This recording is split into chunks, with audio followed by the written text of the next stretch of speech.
Hey guys, Sean here. Welcome to the F1 Word and to the race watch-along for the 2025 Austrian Grand Prix. How are we all doing this fine Sunday? It's afternoon here in the UK, so morning, good evening, everything, wherever you are in the world. I hope you're all doing well. Yeah, I'll do some shout-outs in a second. Not a lot to say to kick off, really. Pretty much everything as we left it yesterday. Grid hasn't changed. We'll go through that in just a second. Strategy, as sort of predicted in the preview, expected to be a two-stopper, but some interesting twists in there that are worth a mention, so we'll go over that shortly too. But I'll do some shout-outs first, so get your names in chat if you want to shout. Also, by the way, I did check yesterday post-stream. Apparently, this is the norm now, so when you're in chat, I will see your @ and not your screen name. So I'm going to have to try and remember who everybody is. I'm so used to your names. It was CPB yesterday that threw me off, and a few others as well. So I'll try and make sure that we're getting the right people here. But yeah, that's what you are now seeing as for some reason, because YouTube obviously decided that the way of doing it before, which was perfectly fine, was not acceptable. So now we have to go with something that just didn't need to change. But, you know, there we go. Hey, Michael. Hope you well, mate. It says Fud as well. To Pascal, to Davey. Fud also said I describe this weather as muggy. I call it horrible, but I'm miserable like that. Hey, Alfie. Hope you well. Looking forward to a Yuki win and the eternal rookie that is Alonso second. Too much to ask for? Maybe, but you never know. It's Austria. CJT Prince, hey to you again, mate. Davey as well says morning to you. Good afternoon, obviously, in the UK. Ewan's here as well. Hi, Annette too. Ewan said the circuit should be named the Niki Lauda circuit after the bravest world champion of them all. Get your petition in here. Hey to Connor as well, to Lala Bake, and to, is that the same Connor? I think it is. Yeah, it is. So hope you're all having a good one. Connor says, hey, look, at least I don't dox my name. This is Kira's. That's Kieran. There you go. Kevin as well. Hey, Kevin. Hope you're doing all right, mate. And is it Eli? I'm going to butcher your name. You know who you are. But thank you very much for the hi. I appreciate that one. Yeah, I'm looking forward to this one. I know I say that every week, but Austria is one of those that I do enjoy. But yeah, I'm well ready for this one. I think we're going to get a good race. It's looking at... Is it corner? I read Connor. Ha, it's corner. Glasses and still blind. You know, it's terrible, isn't it? But yeah, temperature-wise, it's looking hot. So this has got McLaren written all over it. Lando Norris's pace has been pretty comfortable all weekend as well, hasn't it? So can Piastri get himself in the mix today? Let's get some pictures on the bottom there, actually, rather than just leaving a track map of them all just sat there doing nothing for now. I left that up because they were going round on their reconnaissance laps. But yeah. Hey, Sema Dragon as well. Says, hi, Sean. Thanks for the stream and hope you enjoy the race. Hopefully too. Thank you very much, Sema. Enjoy it as well if you can. It should be all right. I mean, look, even if the McLarens disappear at the front and Lando Norris does demonstrate the long run pace he showed on Friday, we're still going to get one heck of a battle behind with the Ferraris, George Russell, Max Verstappen coming through as well. It should still be a decent race, whatever happens. So we'll see. But I'm looking forward to this one. We'll run through the grid then from yesterday, or from today, really. It's not changed, so it is really from yesterday. Lando Norris on pole position as he was yesterday, 103.971. With Charles Leclerc joining him on the front row, which is a massive surprise. Looking forward to how he ends up 8th today. Oscar Piastri in 3rd place for McLaren. Needs to get past Leclerc as quickly as possible off the line, doesn't he, really? Lewis Hamilton in 4th. So Ferrari, a good day yesterday. Can they maintain that pace over the long runs? They can stitch it together when they need to on the shorter one-run lap, you know, the qualifying lap is what I'm trying to say, the one lap per pace, but they can't seem to do it over race pace, so let's see what happens this afternoon. Russell in 5th and Liam Lawson, great day yesterday, in 6th place. Max Verstappen down in 7th, just to point out, because there's been a lot of talk from some media and on social media about, terrible performance from Red Bull. Let's not forget Max Verstappen's final run, which would probably have been good enough for 3rd, top 4 at the worst. Was compromised by Gasly's spin, as was the same with Piastri as well, by the way, so let's not forget that. I know it's convenient and everything for certain media groups to forget that, but there you go.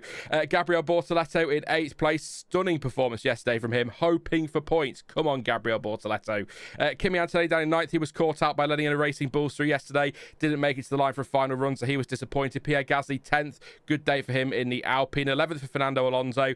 12th for Alex Albon, 13th for Isack Hadjar, 14th for Franco Colapinto. Flavio Briatore saying that he needs to pick up the pace, so a bit of pressure starting to come in there on Colapinto, but should be in that car next week for Silverstone. Ollie Bearman 15th, Lance Stroll 16th, Esteban Ocon 17th, Yuki Tsunoda 18th, 19th for Carlos Sainz, and 20th for Nico Hulkenberg. In terms of strategy, I have put them on the full screen for you, so let's go have a look. Why not? Strategy today. 2 stops seems to be the way that Pirelli reckon everyone will go. So it'll be 2 stints on the mediums are the first 2 strategies. So either medium, and then hard, or medium, hard, and then medium again. Pitting on lap 18 to 24 or 46 to 52 for the top one you can see there. 18 to 24 for the second strategy, or 39 to 45. You can one stop it. Be surprised if anybody at the front tries it, but you never know in the midfield. Lap 26 to 32 on the mediums, and then the hards to the end. Or you can 2-stop using the softs, which could be something like, as you can see there, mediums lap 20 to 26, hards 50 to 56, and then run the softs late on. The other problem is here, very quickly show you this as well, the allocation, what's left of that allocation for drivers. Pretty much everybody is okay, but Aston Martin and Racing Bulls, as you can see there, are going to have to run a set of softs at some point during the race because they don't have enough mediums and hards to 2-stop. So they may try a 1-stop. Don't forget as well, by the way, those used tyres for Aston Martin could just have done a lap to get a heat cycle through them. But let's not forget that actually that's the case there. They're not necessarily got 10 laps on them or anything like that. So they haven't got enough tyres to do a 2-stop with mediums and hards. They're going to have to use a soft. So if you are a, let's say, Fernando Alonso, who's a little bit further back in 11th place, or a Lance Stroll towards the back, surely you're going to give it a go on those soft tyres at the start to try and gain as many places as they can off the line. I think that's the way to go further down the field. If you are, like I say, an Isack Hadjar in 13th or a Lance Stroll in 16th, could be worth it. Actually, Alonso in 11th, you might try it. Plus, there's always a good chance here of an early safety car. So starting on the softs, if we get a safety car in the first couple of laps, it might not be absolutely terrible for them. So let's wait and see what happens. Also worth noting that I think it is Esteban Ocon, Nico Hulkenberg and Lance Stroll, as well as Yuki Tsunoda, all have 2 fresh sets of soft tyres, so they could be really could benefit them massively if we get some safety car period. So keep an eye out for that one. But I'm expecting a 2-stopper today. I'm hoping for a 2-stopper, but let's not forget there is a team at the sharp end of the grid there called McLaren who tend to be pretty good on their tyres, so they might be able to stretch a 1-stopper. If they can 1-stop today and everyone else 2-stops, then I think we can start to talk about it just being Norris versus Piastri for the title and not necessarily Max Verstappen, although I refuse to rule him out, so it's mathematically impossible because you never bloody know, do you, with Max Verstappen. But yeah, should be a good race today. Lots of options on strategy. Safety car does like to make an appearance. I think I said in the preview, every year here since 2012, with the exception of last year, has had at least one virtual or full safety car period. So high chance of that today. Plus, if the F2 is anything to go by, who knows what's going to happen. We had a couple of crashes yesterday. The crane recovering a car pulled a bridge down on the run to turn 3 as well. So who knows what's going to happen in this race. It could be absolutely chaotic. So let's see. Interested they put that bridge back up, actually. I've not seen any shots of that run to turn 3 yet, but I wonder if they've just pulled it away and not bothered.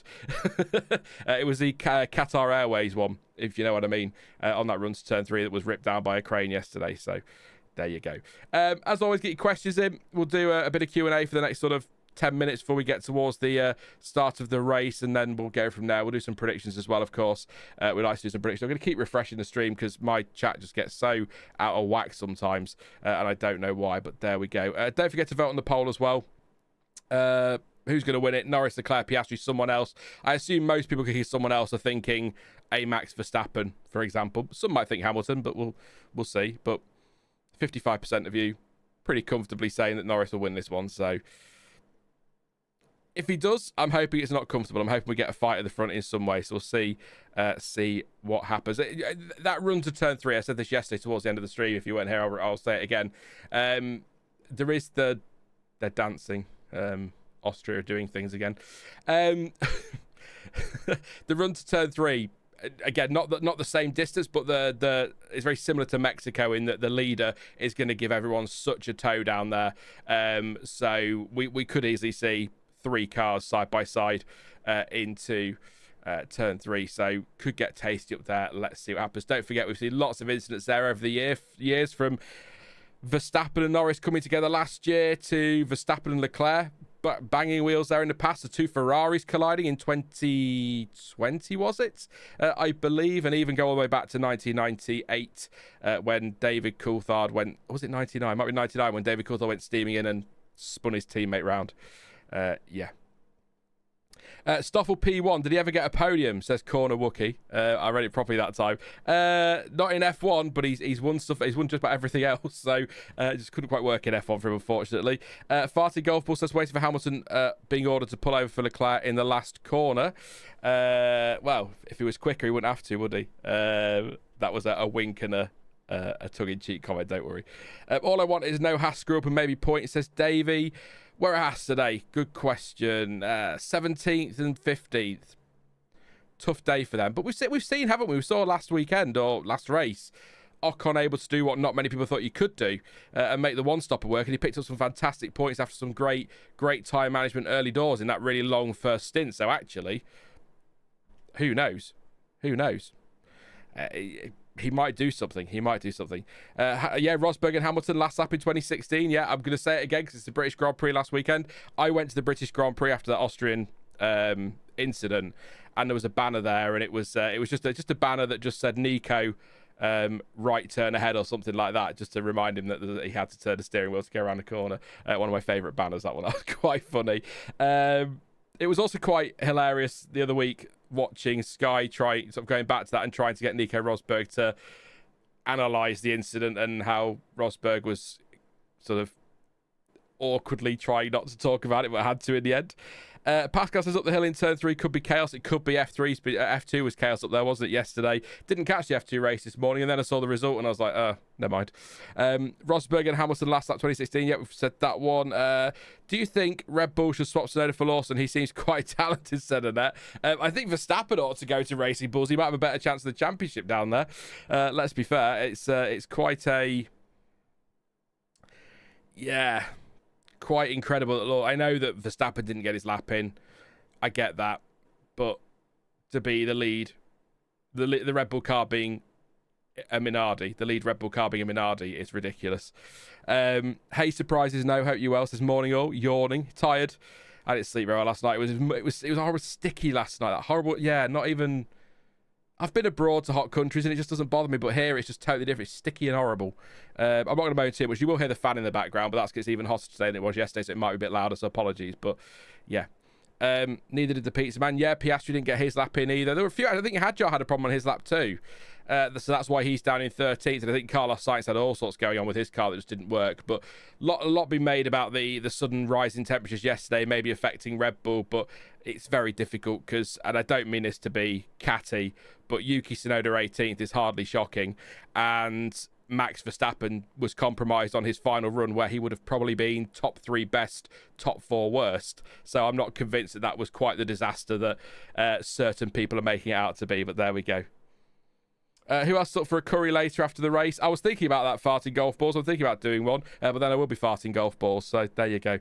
Who will Cadillac have as their drivers in 2026? As Ewan. I think we talked about that a lot in recent weeks because I think that's where all the eyes are in the driver market. I know we're talking about Verstappen, and Christian Horner's come out to say today saying that Max Verstappen is a bit frustrated with or annoyed at all the questions around his future, but then the only person who can come out and shut all that down is Max Verstappen by saying, I'm staying where I am for next season, categorically no question. But for some reason he hasn't done that, so there's no smoke without fire. Hate that expression because it's not true, but you know what I mean.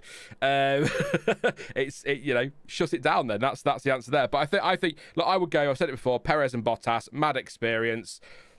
Get that car where you need it to be. We're working on a new engine. Worry about bringing in young drivers or American drivers once you've got yourself established in the sport, but get as much experience as possible. Plus, Perez brings a lot of money, and Bottas has got the Finnish fan base and, of course, the Australian fan base now these days to bring with him. So I don't think that's a terrible idea for 2 or 3 years, and then look at young drivers. And we've got a lot of young talent coming through as well. But I've got a feeling Zhou Guanyu might be in with a great shot of that seat.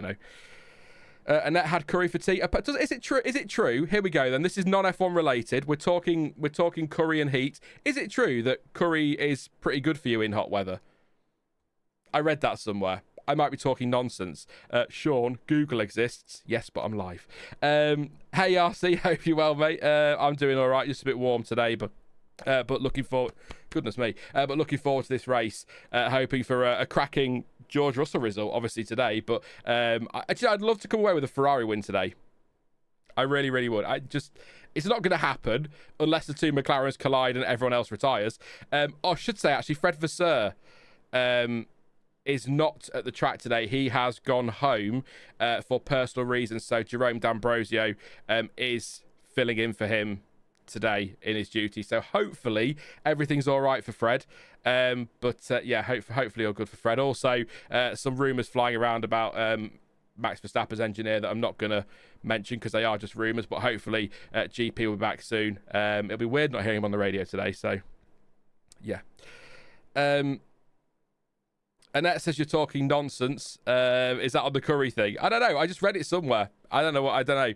But then it always still surprises me that milk cools your mouth down more than water if you've had something spicy. So there you go. Horses sweat, humans perspire. There you go.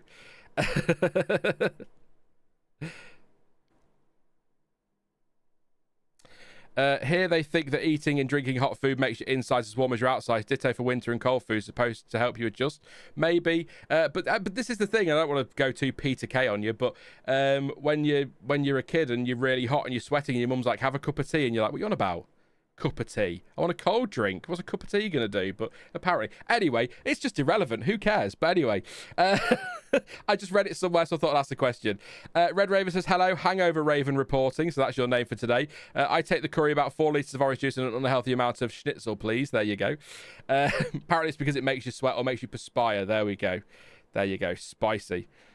Farty Golf Balls has the only correct answer. Want to cool down? Recommend an ice cold beer. Or, I don't know if this is what you have elsewhere in the world, but in the UK, the White's Premium Lemonade Ice Lollies. Oh, you just won't find anything better. You won't find anything better. Anyone got any questions related to F1 before we start talking Spag Bowl? Ideally, I prefer this weekend, given we are, 8 minutes away from the start of a race. But, you know, a lot of people get annoyed by non-F1 chat on an F1 word stream, but we're a community and we talk about all sorts. We're a silly little F1 family, so we'll talk about whatever we want to talk about while we wait for the action. All that matters is we're paying attention to the action when we actually have some. So there you go. But I think we should be all right today. I've got a good feeling for a couple of drivers out there today. I think Bortoletto has got a shot at a top. I'd be surprised if he ends up 8th, but I think he's got a shot of that 10th place. That's what I'm eyeing for Bortoletto today. Is P10, and I'll be rooting for him. I'd love to see Lawson in the points as well. Give him a little bit of a boost after what's been it's been a tough few weeks actually for Lawson, hasn't it? Not just because he got dropped from Red Bull, which, as it turns out, put who you want in that car. They're not going to do it, so who cares anymore? But yeah, I'd be like to see him do well. Or like to see him do well. I'd also quite like Franco Colapinto be up there for points, but I think it might be a stretch from 14th. Again, no, it's Austria. You can overtake. Safety cars are possible. Not a lot of corners, so when we do reach a proper corner, drivers have got to try and get moves done, so they maybe take more risks here, maybe. So we see lots of contact, don't we? So let's see what happens. But everyone's just talking about food now. I had a bowl of crunchy nut cornflakes for lunch because I'm just so rock and roll, it's ridiculous. There you go. They are about to kick in with the music, actually, so we are almost there. So get your predictions in then. I'll give you that one. You can keep talking food if you want. If I see any predictions, I'll shout them out. If not, then we'll just get straight into the race when it gets here. But they're just doing their usual, you can watch on board from any camera angle, except you'd be a minute behind the actual live feed because that's how these things work for some reason. Scan the QR code now for cookies, basically.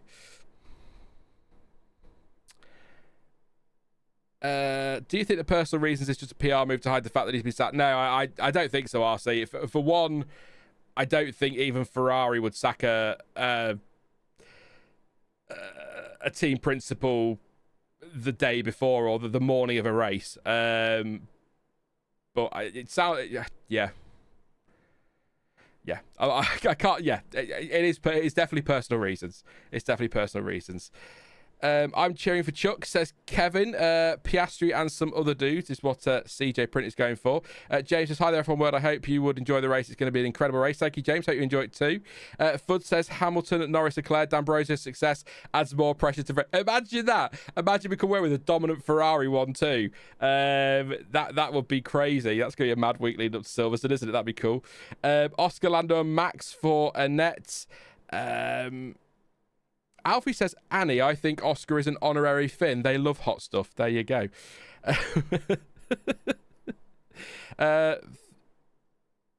Yeah. Burt Mylander for driver of the day. Could be. Look, my predictions on Thursday, I was way off. I'm going to put the sound on now because now we get all the music and that, don't we? But yeah, what did I say yesterday for predictions? Did I go Norris, Piastri? I think I wanted to go Verstappen, didn't I? But I think I went with someone like a Hamilton or a Leclerc. I went with a Ferrari, so I'll stick with whatever I said yesterday. I'd be surprised. I think Lando, unless Piastri turns up today with incredible pace, I think look, he's on pole position, so of course it is, but you know what I mean with his pace across the weekend. I think this is Lando's to lose. And I'm going to let you in chat finish that. Norris, Piastri, George says Farsi golf balls. Charles says race pace is better than in quali. So Charles for the win, says Hillbilly Reef. Hopefully. I'd love a Ferrari win. Do you follow WRC? Says Jithu. I haven't watched it for years. I used to watch it, I think it was on Channel 5 when I was younger. So I haven't watched it for years. So not really, unfortunately. How can we be sure it isn't Brad Pitt in one of those McLaren driver overalls? Well, you know, it's good. It's a good question. I did see lots of cameras around him, so it could well be Brad Pitt. It's definitely not Brad Pitt. As always, of course, no live footage in this for obvious copyright reasons, but we do have all the data from the awesome folks over at Multiview for F1. So thank you as always to those guys for allowing us to use that in these streams. I don't think there'd be any point doing the streams without this kind of data, so really do appreciate it. So thank you to those guys as always. Link in the description if you want to check them out. It is free to download the app, but you will need an F1 TV subscription of some sort. So always thank you to those guys.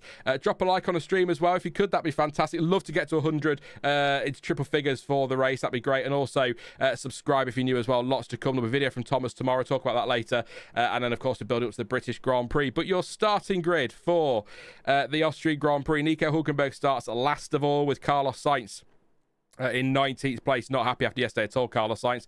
Yuki Tsunoda 18th and Esteban Ocon in 17th. Just ahead of those two on the next row of the grid, it is Lance Stroll in 16th place for Aston Martin and Ollie Bearman in 15th. Can Haas or even Stroll come through and get some points today? We'll see. Franco Colapinto 14th. Flav says he needs to step it up, so now's your time. Isack Hadjar in 13th. It's Alex Albon in 12th for Williams with Fernando Alonso in 11th place. Don't rule him out for points today. Just, you know what he's like. 10th place for Pierre Gasly and 9th for Kimi Antonelli. Intrigued to see what they could do from there. But Gabriel Bortoletto in 8th, probably the star of yesterday. Absolutely stunning lap. Great performance. I've got an eye on 10th place for him today. So let's see how he gets along with Max Verstappen in 7th. Don't rule him out for a podium. 6th is Liam Lawson. Fantastic result for him yesterday in quali. And 5th for George Russell, Canadian Grand Prix winner, of course. 4th is Lewis Hamilton with Oscar Piastri in 3rd. The championship leader, of course, Oscar Piastri, just to remind people because it barely gets mentioned. Charles Leclerc is 2nd in the Ferrari, and it's Lando Norris who's pretty much dominated the weekend to this point on pole position. Formation lap first then. Let's see what we get here today. I am confident this could be fun. It is a fun little track, actually, is the Red Bull Ring. I really do enjoy it as a circuit, but I don't want to get too hyped about it because usually when I get really hyped about a race, it ends up being an absolute snooze fest. So let's hope that's not the case today. Annette says, right, hot coffee, snacks ready, bring it on. Here we go.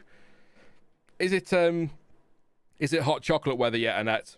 Or are we not quite there yet in Australia? Is that a little while away yet?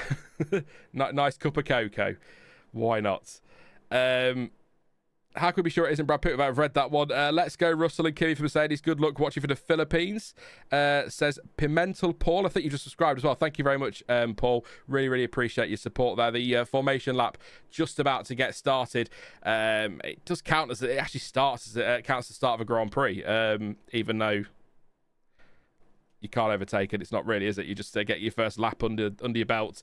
Kettle is on. It's freezing here in Oz ATM, says CJT Print.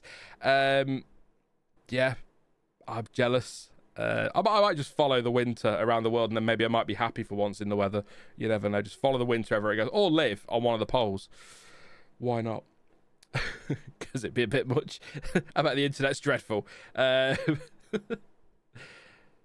Countdown is on. Ready to go. So tyres-wise, interesting. Let's close all this other nonsense I've got going on here so I can actually focus on the live timing. So tyres, Lando Norris. Oh, I know what I need to do. Stop, Sean. Stop. Why you remember? Where are we? Where is the timing? Where is it? Before Fabian comes and tells me off. Last lap we want, not best lap, don't we? Look at last. There we go.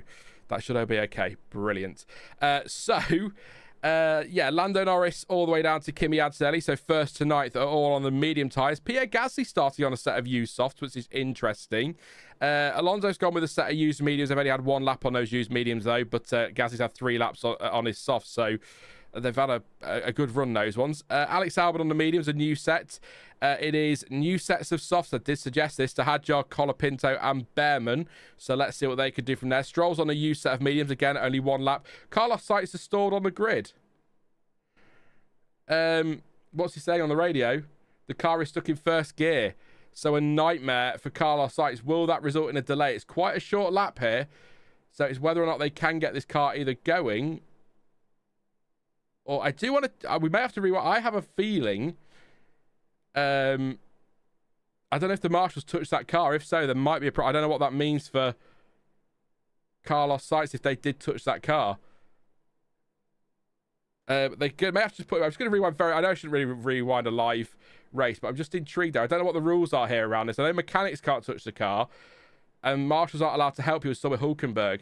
But marshals do touch the back of that car. I don't know whether that's going to be a ticking off for Williams or the marshals will get a ticking off, but I don't think you're supposed to do that one. Let's see. But I suspect we're going to get a delayed start here unless they can clear that away. But anyway, back to the tyres very quickly.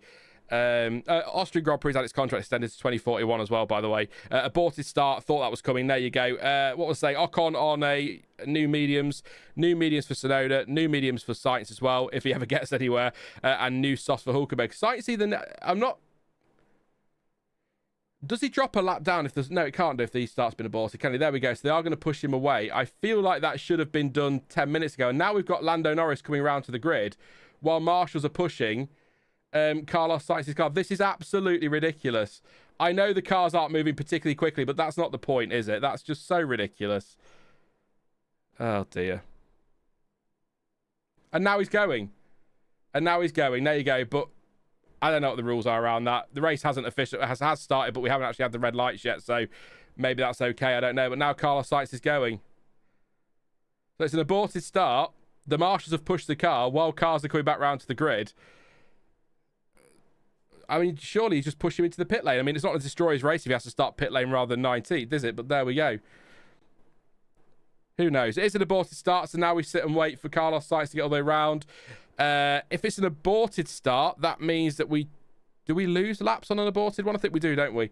We had this confusion a few weeks ago when we were messing about with starts. So now I think the mechanics get back on the grid yet, and now we have to go through that whole procedure again. So we're going to be a good 10 minutes away from the start of this race now, I'm afraid. Because, yeah, whatever that was. Bizarre start. Is that a precursor for what's going to be an absolutely ridiculously chaotic race, do we think? I'm hoping so. Well, it's been a while. I think we lose 1 lap, don't we? I'm just trying to... Yeah, because the formation lap... Yeah, it would be, yeah. We had this... What was it for? So Sainz is going to start from the pit lane, so he's gone in. Oh, dear. I don't know. I feel like, you know, a car stops on the grid. The marshals just need to get it into the pit lane, surely.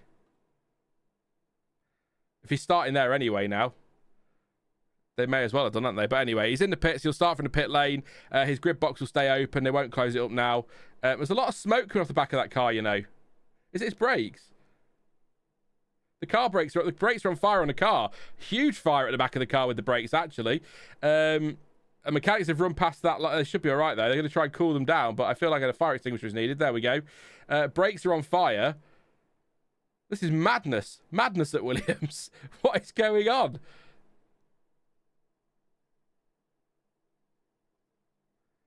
Bizarre start. So, Carl, if you're just tuning in, formation lap starts in 11 minutes time.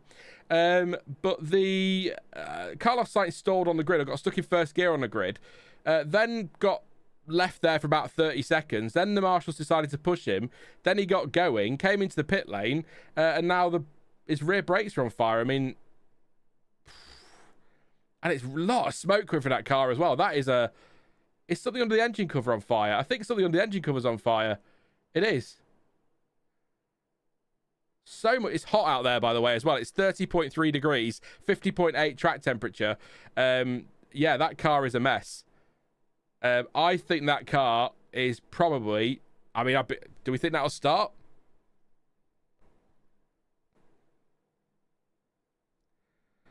Goodness me. Oh, yeah, the start has to be aborted. I know that. I feel like you could have rolled Carlos Sainz between the barrier and into the pit lane while the cars were at the other end of the track, and then he could have gone to the end of the pit lane and started there rather than having to abort the start. But there we go. F1 things, I guess. A lot of smoke off the back of that car. It still is from the rear, you know.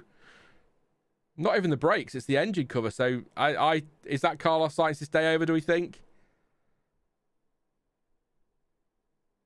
I'm not saying anything, Kevin. I think that's his day out. Yeah, that surely. Look at that. Bloody hell. I realise if you've got no picture, this is ridiculous. I'm just going, wow, look at that smoke. And you're like, I can't. Damn you, copyright law. That's all I'm saying. But yeah, that's a lot of smoke. I mean, I don't know. That's game over, I think. Sam's here. Hey, Sam. Says Chaos Sainz. There you go. We love a pun. I have no idea what's going on there. But yeah, formations lap will start in 8.5 minutes time. So about, I think it's 2:15 UK, 3:15 in Austria. So I think his grid slot stays open. So, I mean, it doesn't really change anything for Hulkenberg. He's just not got to worry about anyone else's left now, has he? So that is definitely a DNS for him. All over. Ted's talking about the unmistakable smell of burning carbon fibre brakes. I'd imagine, Ted, that's because the carbon fibre brakes were burning, but I can't be 100% sure on that one. But let's keep dumbing it down. That's all that matters. The TV graphics added a countdown timer. They have. Everyone loves the countdown. Game over, Carlos. Jump out is what he's told by his engineer. I mean, yeah. I mean, the rear wing is blackened. Where the brakes have been on fire. There's still smoke coming out the back of the engine cover, although albeit less. James Vowles looks like he'd just rather be anywhere but there right now. Yeah. Well, I used to like Ted, and I used to quite enjoy the Sky coverage when they used to. Can you remember back in day when they first got it, and it was, you know, we had proper. I'm not a great tech person when it comes to F1, but we had some great technical analysis, and they used to go over updates properly. We used to get Ted's development corner outside of testing quite regularly. They had a proper studio. They used to actually have conversations with actual drivers in, and now it's all just, as with everything on Sky with their sport, it's the same with football. It just gets dumbed down to the lowest level it possibly can be, and I just don't. I barely watch any build-up now, to be honest. Just not interested in the hyperbole, frankly. But I'm a grumpy old man, so that's all that is. It's over. It's over for Carlos Sainz. He's gonna. It's a DNS. Will it go down as a DNS, Red Raven? Do you think? I'm asking you because you brought it up. I'm just trying to think whether officially it goes down as a DNF because he did do a formation lap, didn't he? Because he came into the pits. I'm not sure. The rules around it are very odd, but let's just put it this way: he won't be finishing the race today. He'll be going no further. So there we go. Hey Kaori, hope you well. It says morning chat and Sean. I don't know if you've caught it all, Kaori, but we've just had Carlos Sainz's car stop on the grid, stuck in first gear, get back to the pits and catch fire. So he's out the race now. Not starting or not finishing or going no further at the very least. Let's put it that way. So we will be down to a 70-lap race, by the way. 7-string basis says, yeah, but grumpy old men are the lifeblood of F1. Who else is going to say it was better in my day? Well, that's true. That is true. Yeah. I'd see, we say grumpy old men, but I say people who enjoy the racing and actually have an interest in the sport and not just Charles Leclerc's dog, which is a very cute dog, to be fair. But there you go. He has failed to proceed. That will do. I like that. Failed to proceed. That's what we'll go with. So yeah, nothing officially changes on the grid. Hulkenberg will be 19th once he passes that grid slot, but he will start in the final slot on the grid. Carlos Sainz won't go any further, so 19 runners for the race today. Only driver starting the top 4 at every Grand Prix this year is Oscar Piastri. Interesting start as well. George Russell is the 4th. His win in Canada was the 4th different winner this year, the 4th different pole sitter, and I believe, and I forgot to check this pre-stream, so let's check it now. I believe that was also his 4th career race win. It was, so it was all about the number 4 for George Russell in Canada. So there we go. Just in case you cared. If you didn't care, I told you anyway. There you go. How nice am I? Let's end the poll then. We can do that while we're waiting. We're 5 minutes away from the start of the next formation lap. Temperature of the seat is maybe, I don't know, 200 degrees, says Alonso. I'd be surprised if it's 200 degrees. Who will win the 2025 Austrian Grand Prix? 46% of you reckon Lando Norris, 18% of you Piastri, 17% Leclerc, and 17% someone else who I'm guessing is going to be Verstappen, Hamilton voters in that one. So Ishan says, I just joined now. Why has the race not started? We've not started. Carlos Sainz stopped on the grid. He got stuck in first gear, couldn't get going. Then he did get going, and then when he got back to the pits, so they had to abort the start because he was stopped on the grid. And then when he got back to the pits, he caught fire. So not him personally, his car, his brakes specifically caught fire. So we're sort of waiting for just under 4 minutes now for the start of the second formation lap. It will be a 70-lap Grand Prix, by the way. That has been confirmed. Make sure there's plenty of water for the mechanics. Everyone's dripping, says Russell. Looking out for his mechanics, you see. And he starts 4th today. No, he doesn't start 4th. He starts 5th, sorry. I got excited there. Thought George might be on another 4 there, but there you go. Yeah, he's bought them an apple as well, Fudd. He's bought them an apple. Plenty of water for the mechanics. I think they probably want a cold beer, to be honest, but there you go. I wish I got some beers and put them in the fridge before the stream, actually. Then I could have had on when I finished, but no. Maybe not. It's definitely a DNS, Sean. Stroll Albon crashed out the formation lap in Brazil last year and got classified as DNS. Brilliant. Thank you, Red Raven. Appreciate that. I know it's probably a quick look and a check, but I appreciate you checking for me, mate. It's we know now, so it'll be DNS. But I do also think I prefer fail to proceed. Fail to proceed. Annette says hit likes, people. So does CJ Prince. Yes, thank you very much. I'll leave you two in charge of that one. Get it over 100 for me today, and there'll be praise galore for you in that one. Don't confuse it for rain, George. That's fair, says Tim. It's a stretch to say that Stroll crashed out in Brazil. That still baffles me. You sort of, the criticism Lance Stroll gets, and you go, oh, for God's sake. Then he does something like that, and you go, you're not helping yourself, mate. Very weird. Lando, I'm your first fan before you were even born, says that sign. Well, that's not creepy at all, and grossly inappropriate, but anyway. Yeah, cool. 2 minutes to go. That's what we're waiting for here. We're all waiting for this race. It just adds to the excitement, doesn't it? Grandstands look a lot fuller than it did yesterday. Not that it was empty yesterday, but a few people said that it wasn't as full as previous years, so yeah, that's fair. Sainz's race was barbecue and not DNS or BBQ. Yeah, that's a fair point. A lot of smoke came from the back of that car. It wasn't just the brakes either, was it? So it is hot for these cars out there. Fernando Alonso saying his seat is at about 200 degrees, so he is literally on fire. How can you have a crew without a beer? Exactly, Annette.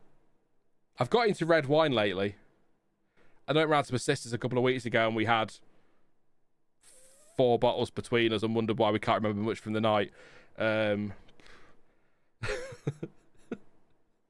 you go.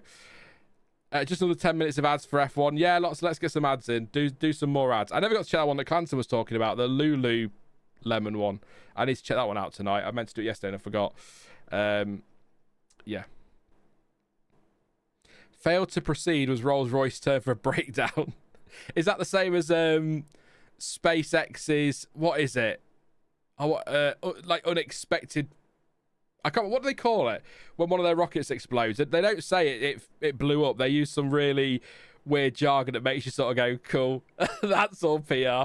I love it. That's what Carlos Sainz has had today. Or an unscheduled something or other. I don't know. But yeah, a lot of people like red wine. That's good. You got to get a good red wine now. Rapid unscheduled disassembly. That's the one. Anomaly is a great word, by the way, Michael. I like that as a word. But yeah. Anyway, we are nearly there. We're just about to get going for the formation lap. Rapid unplanned disassembly. RUD. Thank you. Yeah, it is a... Yeah, no, yeah. You're both right on that one. Now you've said it. I know that, so... Austria to stay until 2024. That's great news, by the way. I agree. Also... This and Sao Paulo, if we have to have sprints on the calendar, should be the guaranteed 2 every year because they just work for sprints. Sorry to sound too Todd Howard, but it just works. It's... Yeah. Has somebody stalled? No. Is that... Oh, no, he's going. It's all right. I thought Tsunoda had stalled. He's okay. Hulkenberg has stopped on the grid. Oh, no, he's got to go. It's all right. He's a... Nico, behave. It looks like we've got everyone away. He just sat there. Then he was trolling us, really. You know what he's like. God, typical. Ready for this. Here we go. We are going round. So it is an extra formation lap, but we are dropping a lap from the race. That's 70 in total. We're 15 minutes late for the delay. Or with a delay. So everything's going to be so hot today.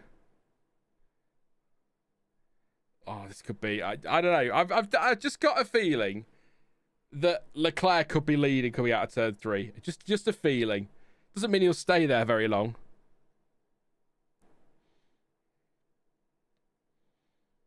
We'll see. Is Jerome D'Ambrosio on the pit wall today, then? I assume he must be.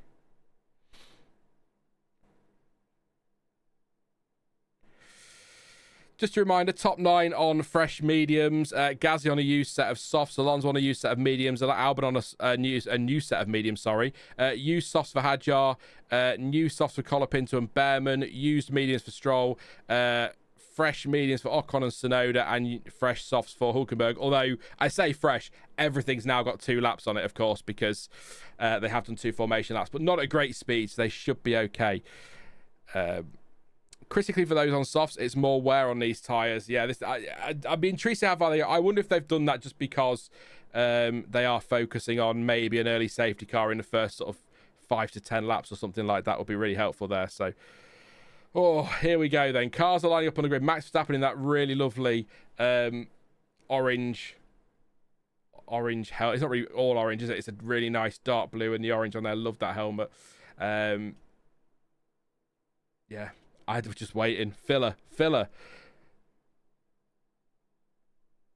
I'm intrigued. I'm not sure on the softs they're going to go very far. And this heat as well, 48. It has come down a little bit, nearly 2 degrees actually, 48.7 now track temperature, but it's still hot enough.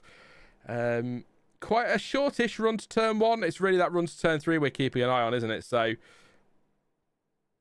uphill as well. Look, I think Leclerc's priority has got to be to keep Piastri behind, and Piastri's got to get past Leclerc, so that could get spicy. But just a feeling that Leclerc might be leading at the end of this first lap. And I've just set myself up for major disappointment. Here we go then. 5 red lights. Here we go in Austria. It's a good start for Lando Norris, but Charles Leclerc has matched him more or less, but he's not going to get clear him. Norris does go defensive. Piastri around the outside of Leclerc. I'll shut my mouth in future because Piastri is now right on the back of Lando Norris and up into P2 now. Is this going to get spicy into turn 3? Lando Norris leads. Oscar Piastri is second. Piastri closing and goes to the outside. Norris is surely just going to have to squeeze him out there. He doesn't know. Oh, we've got Kimi Antonelli hitting Max Verstappen. And Max Verstappen's gone round and Antonelli has hit Verstappen in turn 3. There's some bumping wheels at the back as well. I think a Racing Bulls was involved at some point now, but Verstappen is going to drop through the field as Lewis Hamilton has to fend off the interest of former teammate George Russell around the outside of turn 4. A lovely move that from George Russell. Will Lewis Hamilton be able to come back at him? He will not. He's going to try it, Lewis, around turn 5. Can he make that stick? Yes, he can. Lovely move. But Russell's going to try it again, and we've got a safety car. That'll be Max Verstappen out of the race, and Kimi Antonelli as well. That, if it stays like this, I know it's only round 11, is probably, and I think some of you are already going to tell me that was the case, game over for Max Verstappen in the Drivers' Championship. That is going to be one hell of a moment. So, I'm fucked off, but there you go. It happens. It's racing. It's my fault for wearing a Mercedes shirt, I suppose, but there you go. I'm just going to check something, and I'm not going to say it. Just give me a second.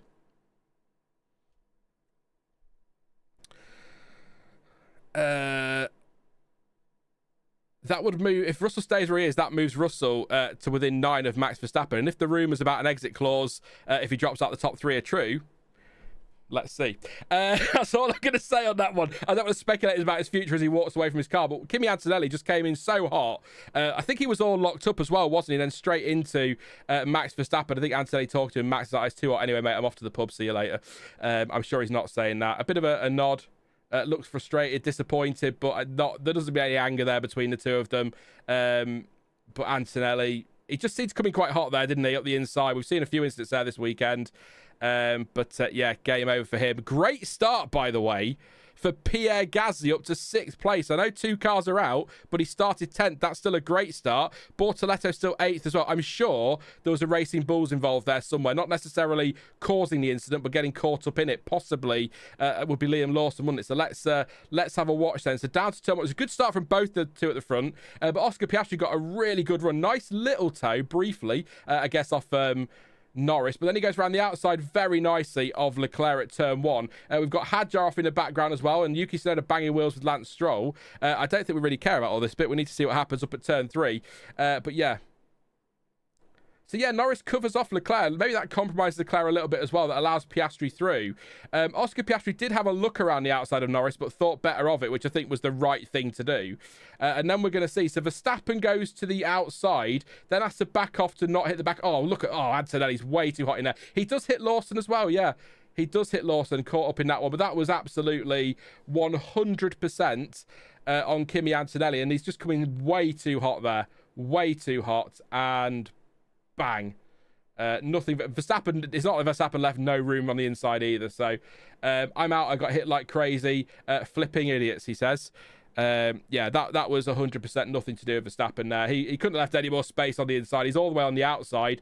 And then, I'd say he's all locked up and just gets it all right, trying to avoid the back of somebody else, I think. I think he was caught out by them breaking ahead.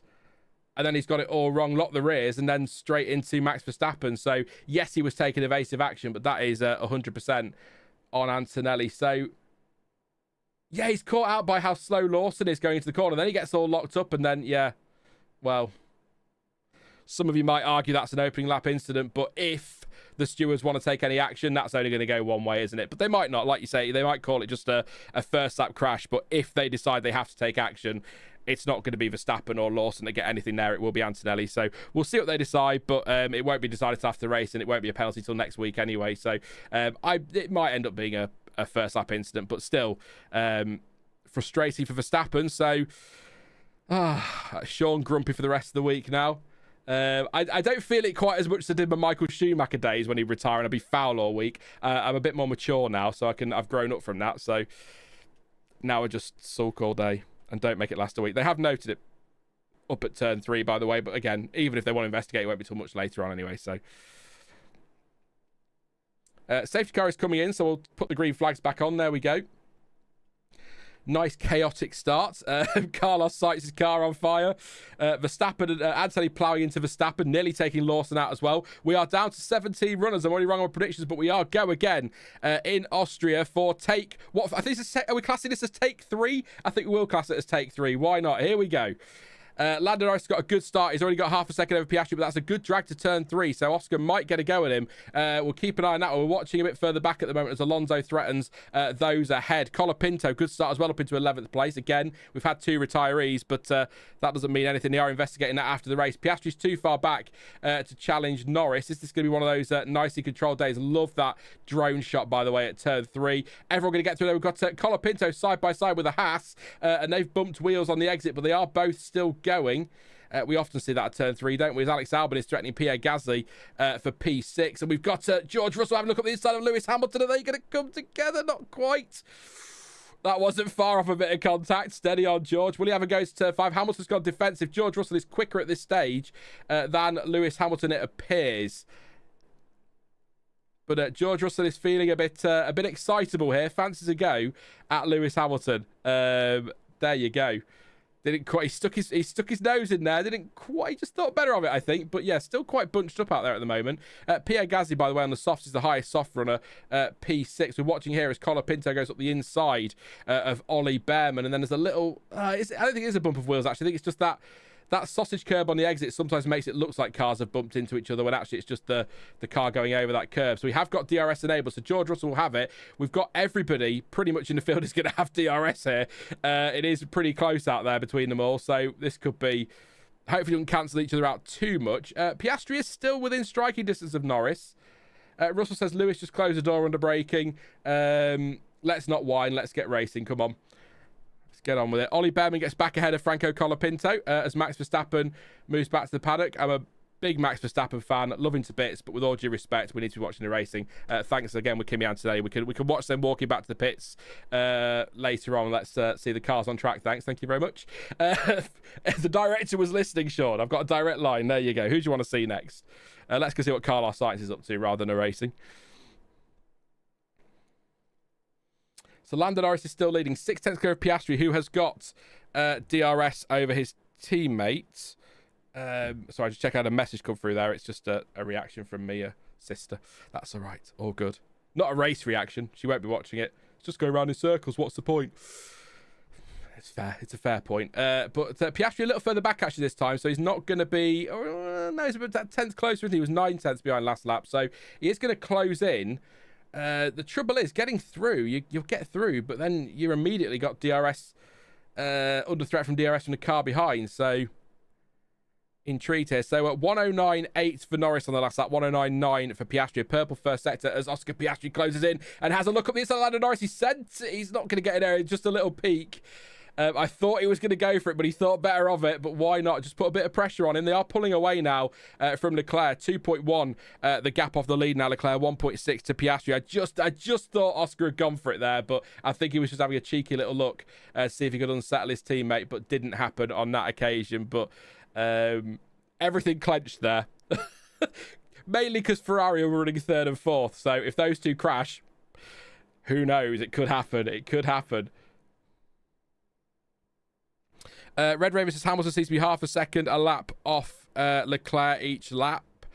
It's a bit close to that lap. Leclerc does a 102, 110.2. Hamilton a 110.3. So, yeah, the gap is growing, but a little bit closer that time around. So, again, Piastri a 10th quicker. He is closer to Norris this time, but he needs to be close coming out. It's all about traction out of this corner and how quickly he can get that DRS over when he hits the line. Bearman's had a lap time deleted for going off track, obviously. He's 6 tenths behind us, so he's not close enough this time, but I didn't think he was close enough last time, so who knows. But Norris in a good position here. He can manage his tyres a bit more. He's not got... your call on the racing situation, Piastri's told. Is that a do you want to back off and cool the car and look after your tyres, or do you want to go for it? Yeah, I quite like that. Leave it to Oscar Piastri to make that decision. That makes a lot of sense there from McLaren. Interesting. I'm hoping they do race. We want to see racing, so... although Norris is just pulling away this lap by a whole tenth, 109.3 to 109.4, so he's not sprinting clear.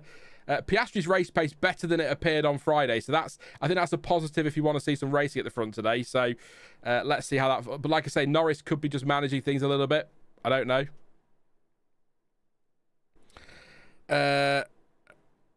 Hans says that another McLaren incident where they take each other out.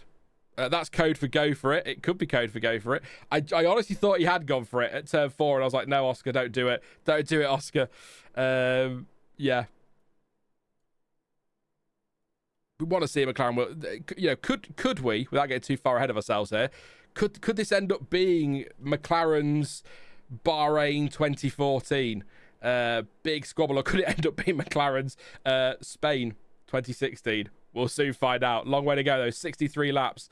Let's see how it unfolds. But Piastri closing in again. 7 tenths this time around. So, yeah, it's one of those. Neither can afford to make a mistake here, but they are starting to drop Leclerc. 3.2. I mean, Leclerc is, 7 tenths of a lap slower at the moment than the McLaren. So they are absolutely pushing each other along, which could be good for the rest of the field because they might chew through those tyres. But if they build a whopping great gap while they're doing that, then maybe not so much. So... Hans says Oscar is too trigger happy and is very keen on showing that he is the number one. I mean, he wasn't the one that crashed into the back of his teammate in Canada, so I think I agree with the wanting to prove that he's number one, but I don't agree that he's trigger happy. I think of the two. Oh, as Albon passes Gasly, by the way, for 6th place. So Gasly probably going to hit in that phase now on those soft tyres we talked about, where it all starts to sort of degrade. He's had 11 laps on the soft tyres now. I know 2 of those were formation laps, but yeah. I'd like to see F1 try and use the chicane that's on the way to turn 3. I wouldn't, to be honest. I quite like that long run to turn 3. That's why we get quite a lot of action up there. I think if you had a chicane in there, it takes some of that away. And, you know, on a short track like this, we need that long run, don't we? Because that's where everything happens, really. 3, 4, and you could say 5 and 6 occasionally. But this is a good move from Albon, by the way. Quite late on the brakes to get that one done, but he is up into 6th place. Again, Gasly probably, in fact, absolutely certainly struggling on those tyres now. He's in the 111s, very, very low 111s. But yeah, Colapinto an investigation, by the way, as well. I think Piastri's closer this time around by about 1/10 of a second. So we'll see what happens on the run to turn 4. Probably nothing now. I've said that, but he's definitely closer, is Piastri. Considerably closer, actually. Is he going to... Norris felt the need to go a little bit defensive on the inside. That'll compromise him on the exit. Will Piastri come back at him? No, he won't. Not quite close enough to threaten, but it was close enough for Norris to feel that he needed to come to the middle of the track and defend slightly. So is he feeling the pressure? Piastri nice and tight through turn 6, whereas Norris quite wide. So is there some struggle here for Norris, or is that just his preferred line? Piastri certainly seems the quicker at the moment. But of course, he is helped by that DRS, so maybe it will flip around when, if and when he gets through. But Norris needs to pick up the pace here. Piastri was 2/10 quicker on the last lap. He's going to be a little bit quicker this lap, I would imagine, with that DRS. Indeed, he was by 1/10 of a second. So this has a feeling of inevitability about it at this stage. Long way to go. Norris got a bit of a bump on the exit there, so I think this is going to be a very close run up to turn 3. Don't forget the detection point is just before turn 3. Here goes Oscar Piastri to the outside of Lando Norris at turn 3, and he's got through, but will Lando Norris, who cuts back. I think Norris will get DRS as well. I might be wrong. I am not wrong. Norris does get DRS and comes back at him on the run to turn 4. That's going to get him back in front, but Piastri is still alongside him into turn 4. Is he going to try it around the outside? No, he doesn't. He cuts back in and will try and come back at him on the run to turn 5, but Piastri is giving it all to try and get past Norris, but that is great scrapping. That is what we want to see, and there goes Piastri now into turn 6. Is he going to try it? Norris gets a wobble on, but he's not going to get through there. This is great stuff from the 2 McLaren drivers. All you need to do, Oscar, is not drive into the back of him. He should be all right here, mate. But yeah, that was a good squabble up there. That's the problem with that. Well, it's good for us as viewers, but if you are the driver trying to make an overtake, that's the problem with turn 3. The detection point comes up just before the corner. So if you do get through on that run, you're likely going to be vulnerable on the exit to the other driver. So yeah, this is a good scrap. It was all started really with a little wobble on the exit of turn 1 from Lando, or the entry to turn, maybe clunked the curve. There was definitely a wobble of some sort. So this is good fighting, and both McLarens are off, says Kevin. Yeah, it feels like this could end up there. We'll see how it goes. Oscar Piastri could back him, and into the pits, by the way, comes Ollie Bearman. So an early stop there to get rid of a soft top, or not well, early-ish. I mean, it's lap 12, isn't it? So this is fun. So Piastri is closing again. Will he ever go into turn 4 this time? Will Norris feel the need to go slightly defensive? No, he doesn't. He's not close enough this time, Oscar Piastri. He'd be better off trying to get it done on the run to turn 4 with Piastri because of that extra DRS that follows. So lots of action between these two. And I have to say, we're not going to see a lot. As I say that, Gabriel Bortoleto side by side with Pierre Gasly on the run to turn 4 and sneaks through nicely into P7. Good stuff from Bortoleto. Gasly probably needs to pit, really, to get rid of those tyres. In fact, I think he's going to come back at him, but I don't really see the point there, Pierre. You're fighting a losing battle on those tyres, so will he decide to pit at the end of this lap? But yeah, I was just going to say, we're not going to see much of the rest of the field because of the McLaren squabbling, but now Piastri is a second behind, but he still has DRS, so he was there in the detection point, and that's what matters. So just bear in mind that Piastri is eating through his tyres doing this as well, so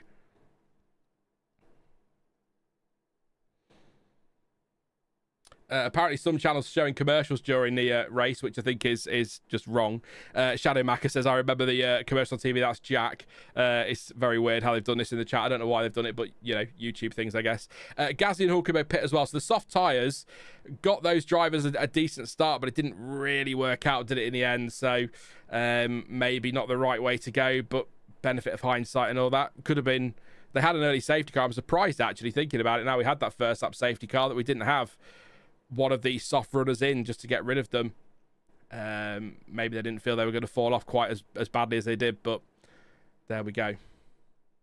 Charles Leclerc sitting pretty in P3, by the way. 4.5 off Piastri, but 4.7 clear of Lewis Hamilton, who's 3 seconds clear of Russell. It's all happening at the front and sort of the lower end of the points and then into the midfield and the back of the pack. So it's all very much about this battle at the front at the moment. But yeah, Leclerc sitting very pretty here, very comfortable, bit of no man's land almost. Will Russell come back at Hamilton later in the race? We'll see. But yeah, the gap a little bit bigger out the front now, so it's not as close as it had been previously. 0.8 of a second. So no further action on Colapinto and Bearman, by the way. That came through about 5 minutes ago, so no issue there. Albon pits on the mediums. That seems... Is that early? Let me check my strategy. Yeah, lap 18 to 24 for the mediums, they thought. So this is looking very much like... I don't trust not watching Piastri here. It's feeling very much like a guaranteed two-stopper here and not that one-stopper that was possible. You've got to get to lap 26 to 32 and put the hards on to make the one-stopper work, according to Pirelli. So some early pit stops here. And Albon wasn't exactly in traffic, was he? So Colapinto in as well. Albon's got some lovely clear air, though, so that's going to be a nice push. We'll watch Ollie Bearman around the outside of Colapinto, and then he's going to tuck back under. What is this? What the stewards were looking at? Is that 2 moves? Not really. No, that's fine. And then he gets through, does Bearman. So nice move there. I don't know what they're investigating now. That must have been the one we saw earlier. Piastri's right on the back of Norris again here. Does he go for it into turn 1? There's no point in there, Oscar. But I tell you what, you might want to think Leclerc, Verstappen, Saudi Arabia a couple of years back or 3 years ago and just stay behind at this DRS zone. But he is challenging again, Piastri. Was he charging his batteries up? He's closing, and he does stay behind. That's the smart thing. He wasn't quite close enough to make the move, but that just stops Norris coming back at him. But he's not going to be close enough, is he? 0.4 of a second off that corner. He will close. It's not as long a run. It's long enough, but it's not as long a run. Is he going to send it? He has a look to the outside. Norris does go defensive. I assume then Oscar will tuck back in. And yeah, that's good defensive driving there from Norris. And maybe Norris had lap time deleted, by the way, for track limits. So just to let you know, he's got 1 strike, but he'll be a long way off any threat of a penalty there. But yeah, Oscar is closing in. I will come to you in chat, but it's, as I'm sure you can appreciate, you know, I'm streaming this as a watch along, but as a fan, I'm kind of glued to this one at the moment. So I'm not ignoring you all. I know you're there. Thank you for joining me this afternoon, but I will come to you in chat for comments if and when this settles down. At the moment, this feels like it could be a race-long battle, but I can't help but feel that if Piastri did slip through, he might just disappear. But it all comes down to whether or not Norris can keep DRS, because once you've got DRS, you're kind of always threatening the car ahead, aren't you? So around this track, I mean, what, half the track is pretty much DRS, I think. So Piastri closing in again, but not quite close enough this time. But he still will have DRS on the run to turn 4. I mean, the problem for McLaren here is Piastri might be thinking, well, can we undercut him? But McLaren can't do that to Norris, can they? And then if the boot was on the other foot, people would be saying the same. So difficult situation for McLaren. They'll have to give priority to Norris, but at the moment, with that pace that Piastri has, we need lift and coast all corners, Charles, every lap. Oh, for goodness sake. So Ferrari still haven't solved this LICO problem. Oh, twitch on the exit there of 6, for Norris. But this lift and coast for Ferrari, what's that about? Let me know, chat. I'm not sure, but it's feels like, is this going to be Norris track limits? He does kick up a lot of dust on the exit of both the final corners, actually, 9 and 10. So he is feeling the pressure a little bit out there, but it is also quite difficult to make that mistake as Alex Albon retires. Oh, he's in the pit, so it won't be any kind of safety car. He's pulled in and he's retired. That is such a shame. He was going so well, Alex Albon, up in 6th place, I think, wasn't he? Great news for Bortoletto. Awful news for Albon. What has happened to Williams in these last few races? It really hasn't gone well, has it? Albon out, Sainz with his fire at the start. He's out of the race. We've also lost Verstappen and Antonelli for that crash at turn 3 on the opening lap. So, yeah. That's a shame. That is a shame. Lando Norris on the radio. Make turn 6 apex. It makes it harder for the other car, is what Norris is told. Turn 3 incident involving 22 Tsunoda and 18 Stroll has been noted for causing a collision. Hope to get a replay of that one at some point soon. We'll be intrigued by this one. It's not good pace from Oscar. It's getting a tow. Norris's car doing all the work, says Sticklebrick. Well, you've got to stay within that DRS zone, so it is still good pace from Oscar. His lap times are quicker. I know he's got the tow, but it's not... What is this the collision we're talking about? If he didn't have good pace, he'd be dropping off the back. But Tsunoda, bump... Ah, it's a bumper wheel. Shut up. Noted. Goodness me. He does give him a shove, doesn't he, to be fair? I think he does more damage to his own car, in fairness, but there you go. I don't think it's a Williams issue as much as a Mercedes engine issue. That is frail this season, said Red Raven. Good point. I mean, we'll get the answer, won't we, Sticklebrick? We'll get the answer if Piastri gets through, but we'll see. But I think I'm not saying you're not giving Piastri credit, but it's still good pace regardless of how he's getting there, and it's credit where it's due. He's putting the pressure on, and Norris has made a couple of mistakes. So, and he's need to be told to hit the apex at turn 6. So the pressure's on, whatever the reasons for it.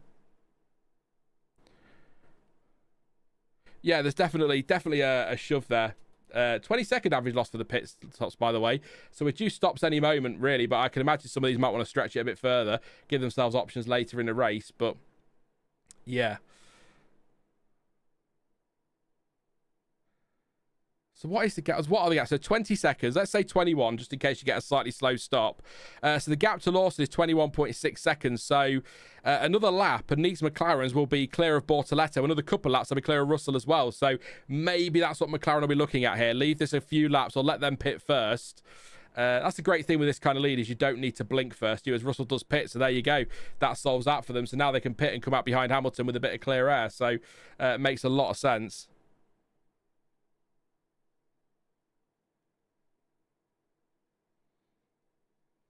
Yeah, 2.4 for Russell. Tsunoda's in as well. Pierre, we've currently seen that concertina effect that we get in F1 and any other racing. One car breaks, the other one closes in, and we all get excited, and then the gap stretches on exit, which you'd expect first one on the power. But yeah, Russell good stop there. Tsunoda good stop as well. Tsunoda is 16th. Russell drops to 11th. Is there a gap that Russell comes into? Yeah, lovely gap up to Stroll, actually. So that's interesting.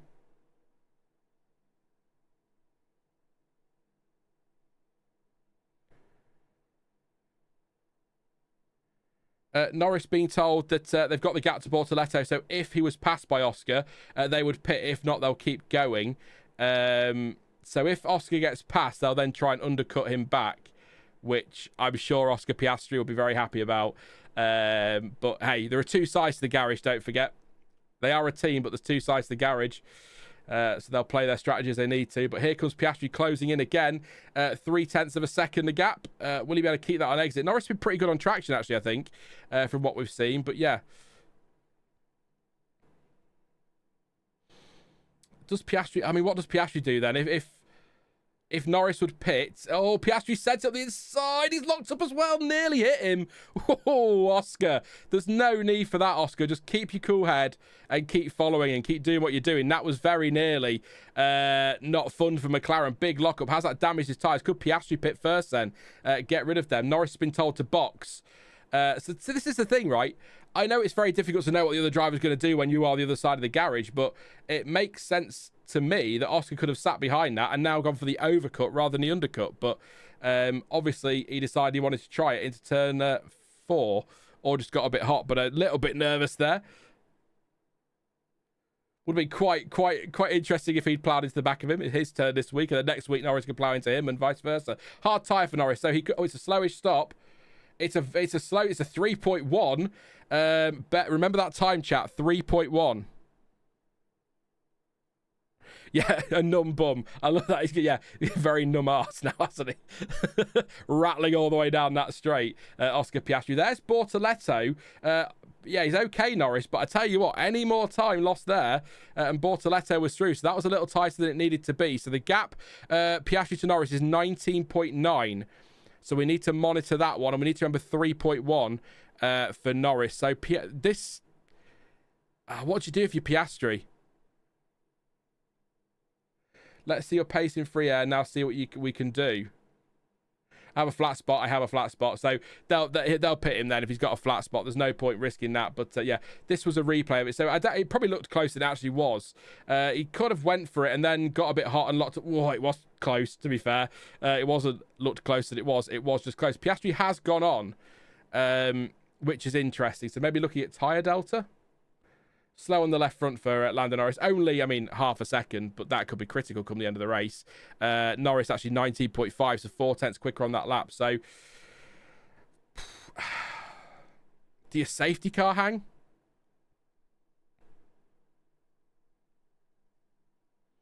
It's not quick. 10.6. Norris is already closing in on him, so...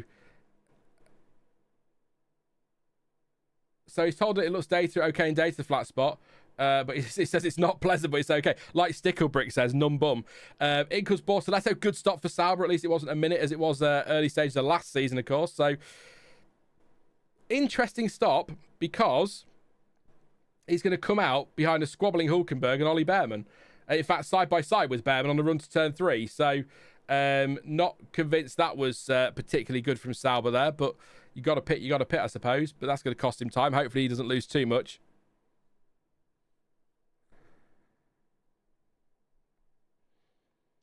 18.6 now. Piastri back to Norris. Yeah, Piastri needs to pit. The thing is as well, if Sticklebrick's theory is true, or correct, not true, and we know what a slipstream could do in F1, then Piastri doesn't want to fall too far behind Norris, does he? So, yeah. Unless they're thinking goal hanging for a safety car. Or let's just call it safety car hanging rather than goal hanging for a safety car. Yeah. But do you need to do that? He's in the fastest car on the grid by a margin this weekend, so it doesn't need to be. So if we're pitted now, you'd be 4 seconds behind Lando with a more delta or 1.5 behind. So he says 4 with delta. So he wants to be 4 seconds behind with delta rather than 1.5 with just slightly fresher tyres. So that's interesting. So Piastri wants to go a few more laps and 4 behind him. So if that's what they're aiming for, 4 seconds, it's 17.8 now, the gap. So you're looking at 3 seconds-ish at the minute. So another lap maybe, but I mean, it's up to him, isn't it? He knows what he's doing in that car. I'm not going to tell him what to do. But yeah, I feel like it is an unnecessary gamble to hang out for a safety car. Here goes Bortoletto, by the way, on Bearman. On the fresher tyres. I hope it hasn't cost him too much time, Bortoletto. But his race today really is Lawson, Alonso. Is his battle really? He's not the candidate to catch Russell, is he? You've got to fight Gasly too, I suppose. But he started on the soft, and I think that's compromised him a bit there, to be honest. Bortoletto will be 2 stopping, by the way. Medium to medium, so...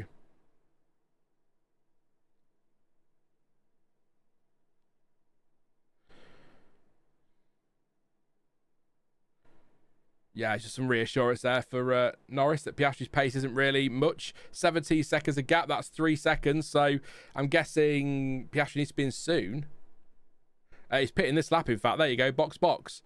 So now let's see what pace he has on fresh tyres. I mean, it's what is he going to be? 3-4 laps fresher on those? So 3 laps, I think. Yeah, it will be 3 laps. So we're about to find out. I hope he has got the pace. And it wasn't just a slipstream, because I was quite enjoying that squabble there. And that's what we want to see. If we're going to have a dominant McLaren title charge this year, which is looking like it will be between the 2 drivers, now Verstappen's out of the race, then we want to see these 2 squabbling. It's a slow stop for Piastri. 3.4. I laugh because it's slow. 3.4 seconds. For 4 wheels. Do you know what I mean? It's ridiculous. But that is a slow stop. 0.3 slower than Norris's. So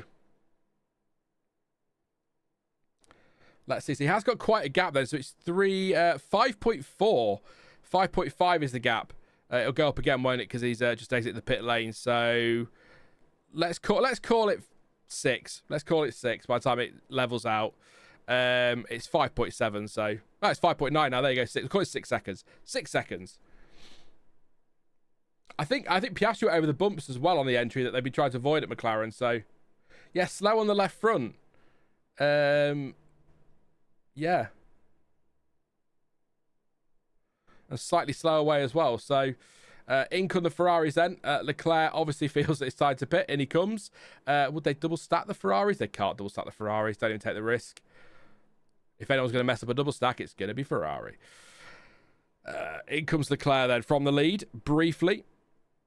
Ferrari one stopping, question mark. 26. Let's have a look. Yeah, it is the very low end of the early stop. So they say that 26 to 32 for your first stop and then hards to the end. Leclerc has put on a set of... You'd like to think hards. They have indeed, just to keep their options open. So they could, if Pirelli are correct, go to the end on this one. Bortoletto wants to know if Hulkenberg's going to let him go. Yes, but you need to get into DRS is what he's told. But, I mean, you know. Yeah. So, yeah, They could one stop from here, Ferrari. Tyres seem to be holding up fairly well. We'll see. It's a risk, but... Bortoletto wants to be let through by his teammate who's squabbling with cars ahead. I think this is costing Bortoletto a lot of time in his fight for what could be P6 today, if all goes well, but big ask. In fact, could it be... no, Russell will probably P5, won't he? So, as Norris has passed Hamilton, who pits. Piastri will follow him, so... let's see what lap times are like now. So Norris a 109.6 and a 109.8 for Piastri on these slightly fresher hard tyres. Here comes Hamilton, 2.2 seconds stop. He'll be behind Leclerc, who is also stuck up at the moment behind an Aston Martin of Fernando Alonso in fourth place. Liam Lawson running third, by the way. Red Bull will be praising the Lord for Racing Bulls right now, won't they, this season? They're doing the brand all the good. Here goes Leclerc on the inside of Alonso. That should be quite a straightforward move. It is indeed. Made it look a bit trickier than it needed to be, I think.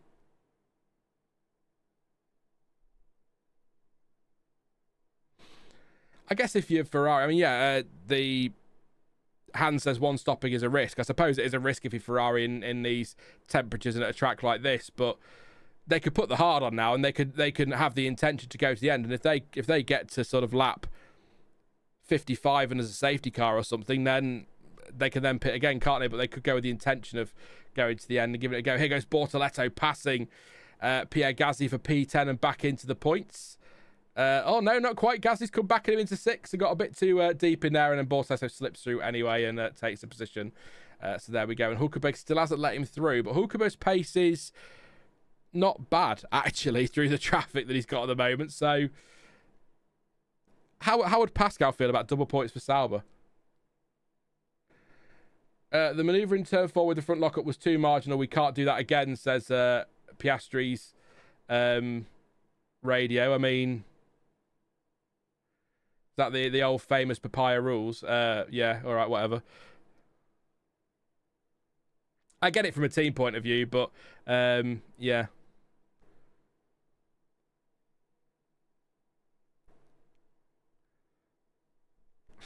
Not saying anything. I was going to pull faces at you. Yeah, sure. So Albon, Verstappen, Antonelli and Sainz all out of the race, by the way. So Carlos Sainz, I say stalled on the grid. He didn't really got stuck in first gear on the grid, didn't go anywhere. Then did get going. Race start was aborted because he didn't get going initially. Got around to the pits. His brakes caught fire. He had smoke covering the back of his car as well. So that was game over there for him. First lap, when we finally got going, Kimi Antonelli tried to avoid a slower than expected Lawson and I think Bortoletto into turn 3. Got it all locked up and ploughed into Max Verstappen, and those both retired. And then Alex Albon, who was at one point running 6th in this race, ended up pulling in the pits and retiring with some sort of mechanical issue. So a miserable few weeks for Williams and a miserable day again today for them. So that's what you've missed. Some great batting at the front at the moment. Piastri not threatening. Lando Norris ahead. So let's see what's going on there. That might come back around. You know how these things do in F1. We'll keep an eye on it. At the moment, Hamilton seems closer to Leclerc than he was. 43 Colapinto and Ocon have been noted as well for a turn 3 incident. So that keeps cropping up a Haas and a Colapinto. So I don't know what's going on there. Oh, and that's Hamilton trying to go past Liam Lawson, getting very racy in there. And, bumping wheels almost. So, yeah, that was a feisty one from Lawson. Who wants to fight? Why not? I'm pretty confident Lawson's pushing for a one-stop here. So this is Lewis Hamilton passing Fernando Alonso, or thinking about it in turn one, then changed his mind and went for it anyway to get that move done. Then we'll hopefully see what's happening between Bearman and Colapinto. Oh, no, it's not Bearman and Colapinto. It's not Colapinto. What to see? It'll be Bearman wide at turn one. That's a replay. I'm intrigued by Ocon and Colapinto, but nothing's cropped up on TV just yet, so I want to see what happened there.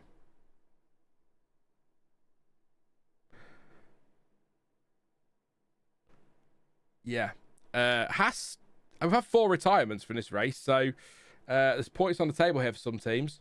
I have no grip. It's crazy. I'm about to spin every corner, says Gasly, who spin, of course. Put cars out of position like Piastri and Verstappen yesterday. So let's not have any more spins today, Pierre. Well, that's Colapinto and Tsunoda battling.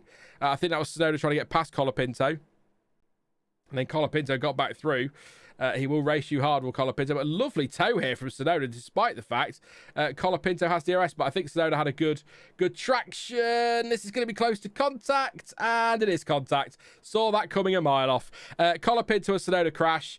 But both have continued. So that'll be, I would imagine, I'll see that again now. I've got the racing guidelines. We can look at this now. Don't forget, if you are the car on the inside, your front wheel, your front axle must be in line with the other car's wing mirrors if you want to get away without a penalty if you have contact or anything like that. So, or you're shoving people off track. So let's see what that is. But I don't think Tsunoda was quite...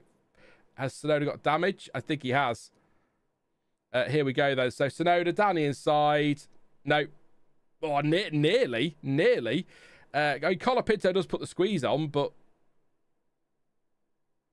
does he leave enough space? Yeah, because it's on the exit. So yeah, that's very Hamilton Albon, isn't it? Going back there. So yeah, Colapinto does turn in, but it's front wing for Tsunoda, but it was on exit. So I would say that Tsunoda understeered into him, and Colapinto turned in, and they've both sort of come together there. But there you go. Yeah, that's the thing. That's what I'm saying. For it's more of an understeer, isn't it, into him rather than anything. Colapinto's turning, but then when you're coming round turn 5, you're then coming back to take your line for turn 6, aren't you? So you're going to be turning to a point there, but there's plenty of space there. So I think that's on Tsunoda. So that's Red Bull's miserable day is going to continue. I'd expect penalty for that one. We'll see what these stewards decide. Who knows? Who knows anymore? Please do drop a like, by the way, Flavio Briatore on the pit wall, who's not team principal. We are 64 likes, 500 of you here. Let's see if we get that over 100. That'd be amazing. And subscribe as well if you are new. Lots to come. We've got a video from Thomas tomorrow. He's in the paddock this weekend, so we've had lots of gossip from him. That not all of it I can share with you. Some of it I have. Lots of stuff going on down there. And then, of course, I'll be gearing up for the weekend at Silverstone. Preview on Thursday. Watch-alongs next weekend for qualifying and the race. I'll have a, FOMO all weekend next weekend, so you need to come and keep me company and cheer me up, because I thought I'd not do Silverstone this year. Then I see Silverstone, like I wish I was at Silverstone. Ocon has a go around the outside here of Pierre Gasly, but he's not going to work at turn 4. He's going to cut back though. There's a bit of debris on the racing line, by the way. They might want to put out a VSC for that. Ocon's going to try it into turn 6 again. Yeah, I tell you what, Gasly is really struggling with that car. You can see he's just doesn't want to turn in. And traction's pretty poor, but yeah, Ocon not getting through at this stage, but he will do. So, would appreciate likes and subs as always. Helps the channel massively. Free to do and all of that. We've lost a few subs this week, as I said yesterday, the last couple of weeks. It'd be nice to get a few more in. That'd be pretty epic. So thank you very much yesterday, by the way. Quite a few did yesterday, so I appreciate your support there. Ocon having a look at Gasly, but will obviously stay behind in turn 1. You may as well wait for turn 3. Lawson's pitted, by the way. Tsunoda and Colapinto is under investigation. I think we know where that's going. So 10-second time penalty for Yuki Tsunoda causing a collision. That's going to destroy his race, isn't it, in 16th place there, and 18 seconds off Stroll, as Ocon does get past Gasly into turn 3 and can move on now. So 10-second time penalty for Tsunoda. I think from the conversation we've had in chat, are we all in agreement with that? I don't see... yeah. I think that's it. 10 seconds is... Oh, and he pitched him into a spin, didn't he? So maybe. Piastri starting to come back at at Norris, by the way. 2 tenths quicker on that lap. It's down by about a second from where it was last time I looked, so I'm not sure how long ago that was. I didn't check the lap there. So nothing for Antonelli. That's been noted and it will be investigated. I'll just double check for you. Let's have a look. Yeah, so it'll be investigated after the race. It was always going to be investigated after the race because both drivers are out, so they can do that now post-race, and it's not affecting the results. So, again, some will argue it's a first lap incident. I think Antonelli, while he's avoiding the cars ahead, he is going in there hot and all, locked up and out of control. It's not turn 1, it's turn 3. At turn 1, maybe look at it differently. So I think if there's any penalty there to be had, it will be Antonelli that gets it. Verstappen was just minding his business out on the outside, trying to stay out of trouble and got clobbered into. So, yeah. Does Piastri have a chance, says Rainbow True Colours? Yes, he does. He was battling earlier, if you've not seen it, as we've got Bearman locking up at turn 4 there, chasing down Gasly. But he has closed the gap again by 4 tenths on that lap, so he's now coming back at Norris. So maybe that first few laps, just bringing the tyres in, I don't know. And Nico Rosberg explained it last year or the year before that, you know, you don't want to go and take all your life out of the tyres early on or push them too hard early on because you'll be compromised later in your stint. So best to ease them in. So maybe he's just taken 10 laps to get up to speed. I don't know. But he is closing in now on Norris, so absolutely has a chance. But Norris has been quick all weekend. So I said at the start, it's his to lose. I hate the phrase, but it's true. But Piastri's going to give it everything he's got.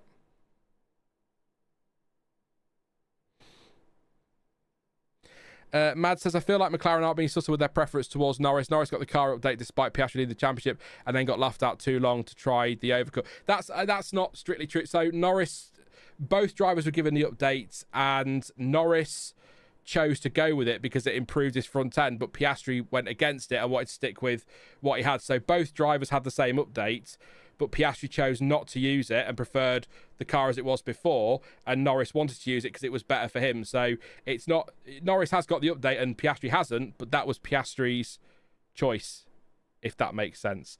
As Red Raven says, Norris wanted the update, Piastri didn't like it. Piastri on the radio earlier chose the overcut strategy. So yeah, these are, yeah. Gasly wants to be checked if there's something broken. He's not happy. How much longer to keep the car on track? So something is going on because they said they're working on it. So something is going on for Gasly, but just keep an eye. If we see a yellow flag suddenly, we might know who that is, especially if they stopped on track. So yeah. Although I do think that they're certainly in there. What I will say to Mad, just to be fair, I think earlier in their time together at McLaren, not necessarily this season, I think there was a natural leaning towards Norris, but that wasn't a surprise to me because he was their baby, if you know what I mean. He was, you know, he was their junior driver for so long and they brought him through. So they were always, and he was there before Piastri, so always going to be a leaning towards him, but I don't feel like, oh, is that hand job having got the inside of Colapinto there? No, it's, yeah. Oh, went in quite late there, but has he made that stick? That's a good move for P13 if he's made that stick, he has. But yeah, I don't feel like this season it's been leaning more towards Norris, to be honest. And last season, they would have lent more towards Norris because he was the one that was threatening outside shot, very outside shot, Verstappen for the title. So I don't feel that this season as much as I did last year, but yeah.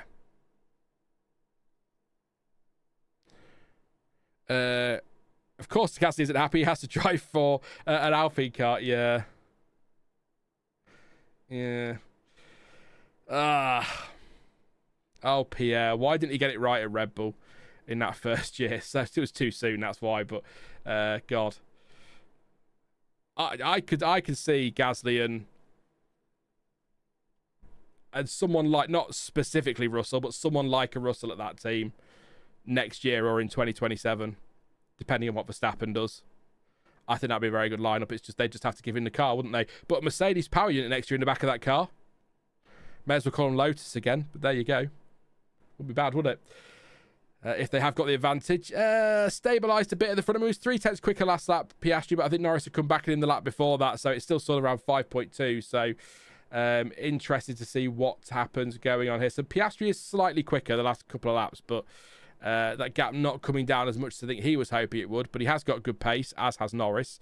Actually, interesting, Leclerc quicker than both McLaren's on the last lap. Just a shame that he's 13.9 seconds behind Piastri and 19 seconds off the lead. A few more laps, and if the McLarens pick up the pace, they will be a pit stop clear of Leclerc. But yeah, if Ferrari do one stop, by the way, and they do get ahead of the McLarens through the pit stops, then they're going to have to fight hard to keep them behind, but that might give us some interest.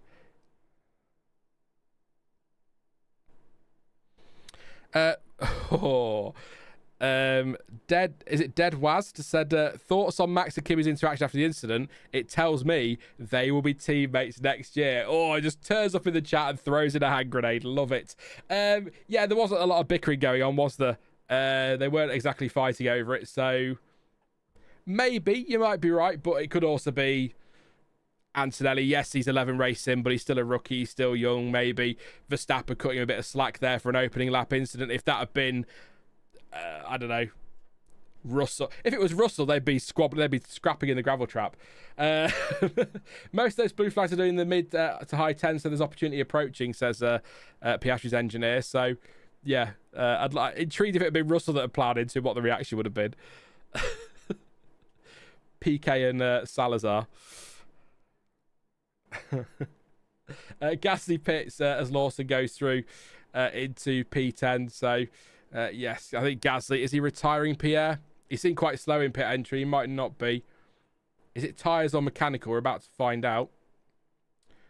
No, it's going to be a pit stop, so they are going to try again. So on go the medium tyres for Pierre, and off he goes. So obviously not happy on those tyres. Let's see if he improves from there. Yuki Tsunoda, by the way, with a 10-second penalty still to serve, is 24. Oh, has he served it? No, 24 seconds off the car's head. 14 seconds, sorry, I read that wrong, didn't I? As Gasly comes out ahead of him. So, yeah, we've got some squabbling as well. So Norris has got to get through the traffic. He's come up here between Colapinto and Stroll in a squabble.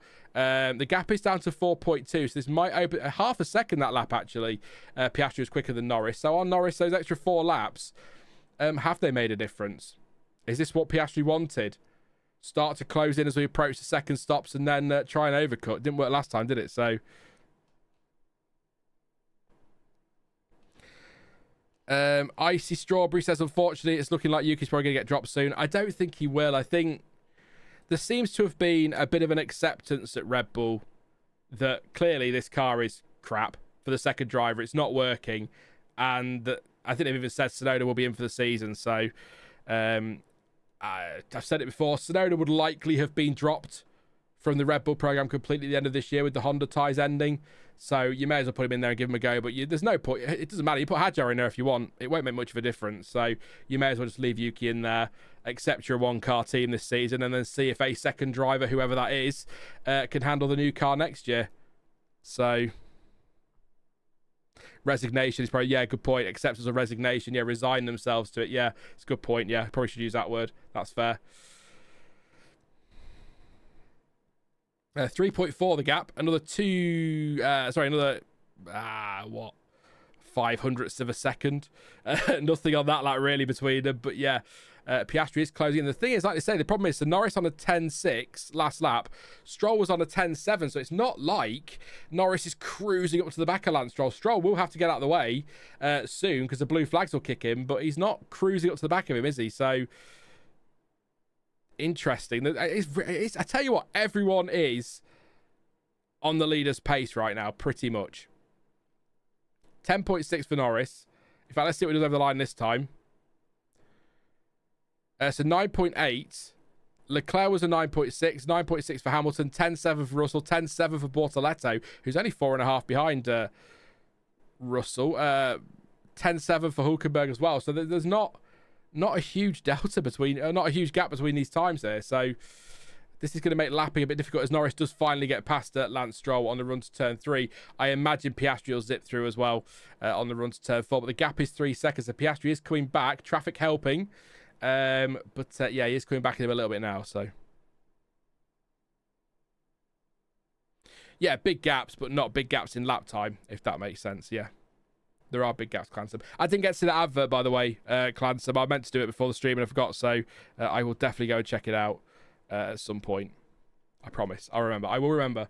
Lululemon. It's in my head. I just keep saying it. It just reminds me of little Lulu. Ab Fab.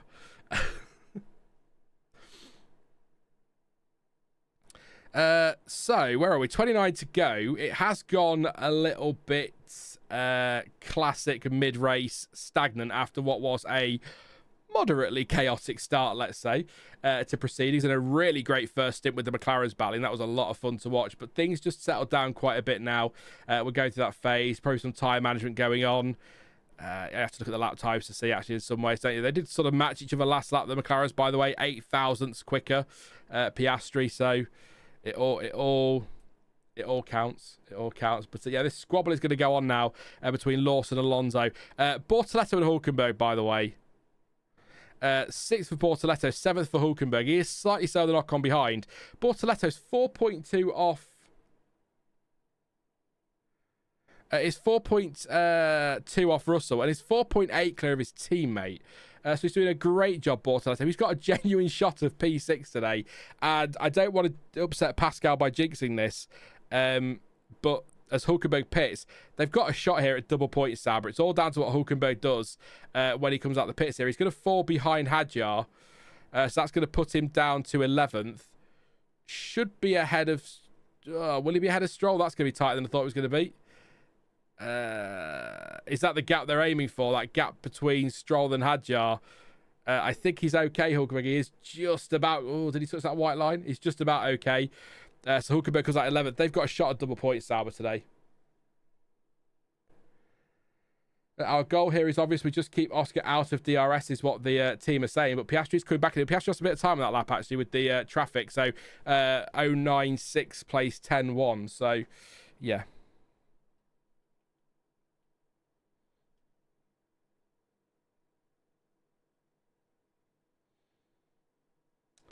I'll have a drink in a minute because I'm getting a bit ready for a drink. Not alcoholic. I could do with an alcoholic drink, but yeah.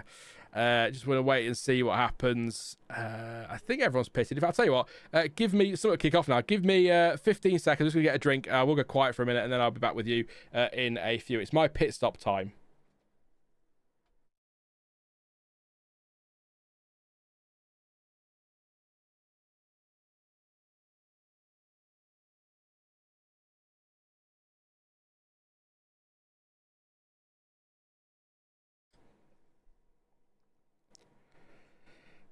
Half a pint of that. Half a pint of that in that time.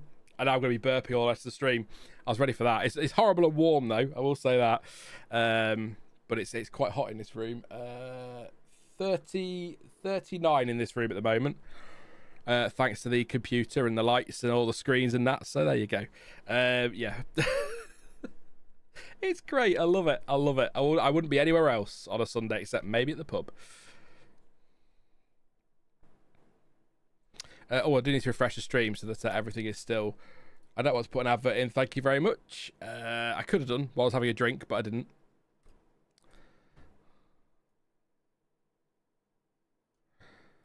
Yeah, it's only squash, though. I could do that with a beer. I could drink half a pint like that of a beer in that time, to be fair.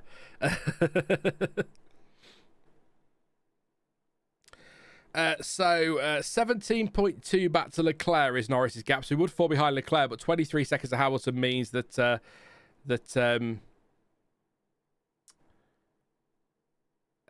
is a gap for Norris to feed into. Why drink off camera? Because I tend to drink quite quickly in the same way that I talk so quickly, and the amount of times I'll drink really quickly and then either dribble down my front or end up choking, it's just best to just turn the sound off and get rid of the camera while I do it, so that if I do decide to have a choking fit, it's slightly less embarrassing for me. Is the main reason there. Do you like beer? Are you offering, Robert? Yeah. I'm a bit fussy with beer. I've got to really fancy it, so yeah.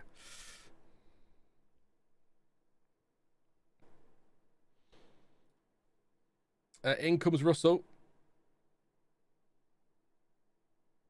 Robert says I'm Thomas. Yeah, I get your at name now rather than your screen name in chat. We don't know why. YouTube just decided to change it, so I have to read your at Robert. At Robert, yeah, and at Fud and at Sighted Canvas and at Kevin, for example. So it's annoying. That's all. It's annoying. I prefer to see your actual names, but yeah.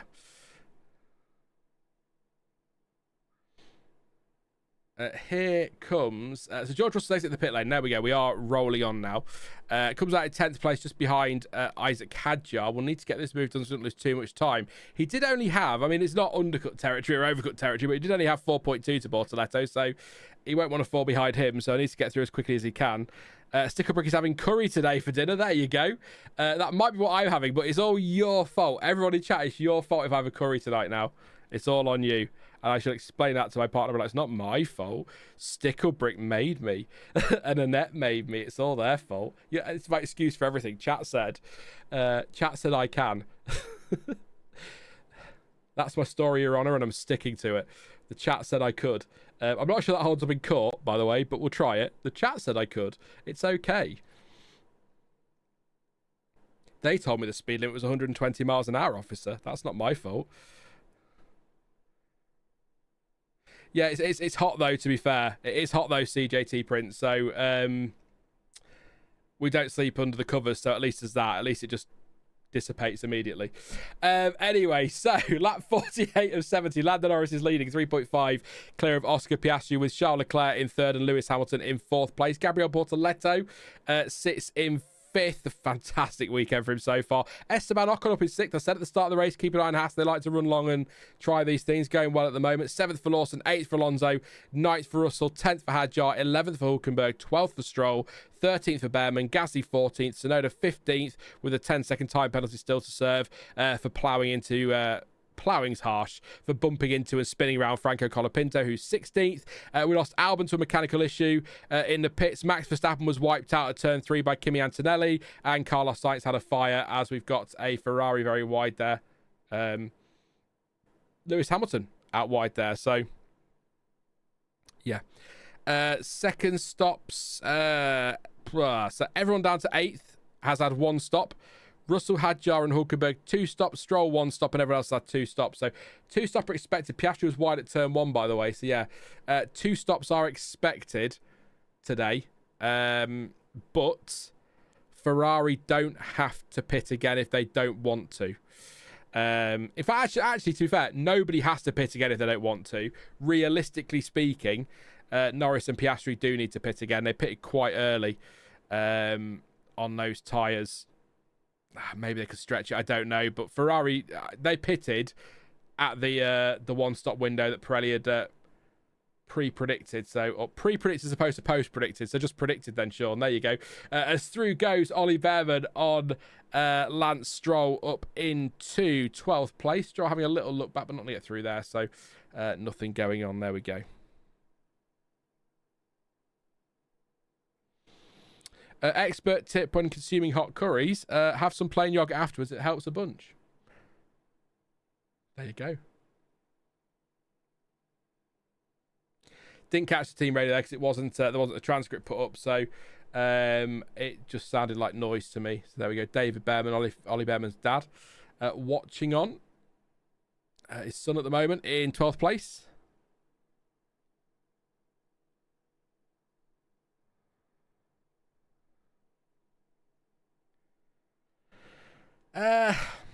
What we're thinking, chat, is it just me or has this gone very flat as Leclerc pits to give us something to talk about?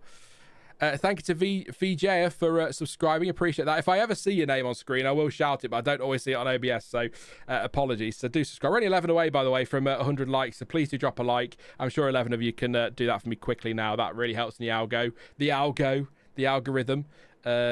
Appreciate that, and subscribe as well if you're new. Lots to come.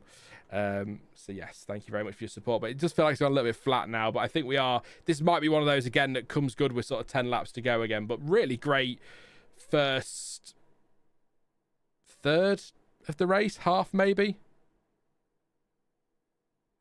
Yeah, that's a good one, Ash. Sounds like the race in a holding pattern waiting for the next drama. Yeah. Bortoletto pits, by the way. Hamilton didn't. It's Bortoletto. So it was Leclerc that pitted. In comes Bortoletto. Don't quite know how I got the green and the red mixed up there. I mean, they couldn't be any more different, could they? Some fist bumps for the mechanics with a 2.2 second stop. And I think Bortoletto will come out ahead here of his teammates. That is a good stop there from Sauber. Good stuff. And actually ahead of Oscar Piastri as well, actually, on track, which will annoy Aussie P, I'm sure. But he should let him through, should Bortoletto. But he might be quite quick here. So let's see. He does let him through. So there we go. 4 seconds of gap at the front. Oscar Piastri was asked, do you want 4 seconds and delta or 1.5 and no delta? And he wanted 4 seconds of delta, so he's got that now. So it's now or never, Oscar. In comes Hamilton. Hamilton didn't want to stop, apparently, according to comms there. So, but he has pitted to get rid of those tyres, refresh that immediately. He will fall behind Leclerc. Yeah, that takes all pressure off McLaren at the front. 38 seconds to Leclerc, 46 to Hamilton. The pressure wasn't really there anyway, as Ocon pits as well, by the way. Lawson up to 5th and 6th for Alonso.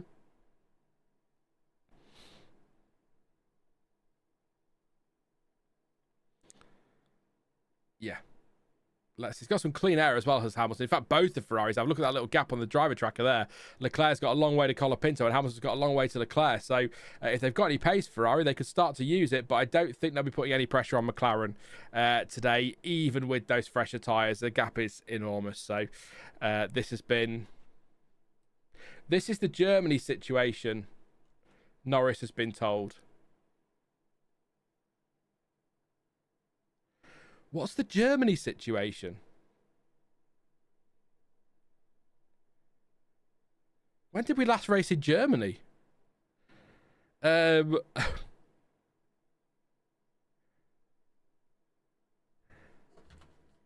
I just need to make sure that Dev said Germany and not like something else. I'm trying to think what. This is the Germany situation. Yeah, 2020, maybe. Give code, yeah, it could be code for something. We're just trying to work out what it could be. In comes Norris then. So Piastri takes the lead. Safety car now. No, I'm joking. Norris on the way out. 2.5 second stops. There's some slow stops today for McLaren. Is it that left front again? Fudd says Germany situation. England lose on penalties. Nice. Like it.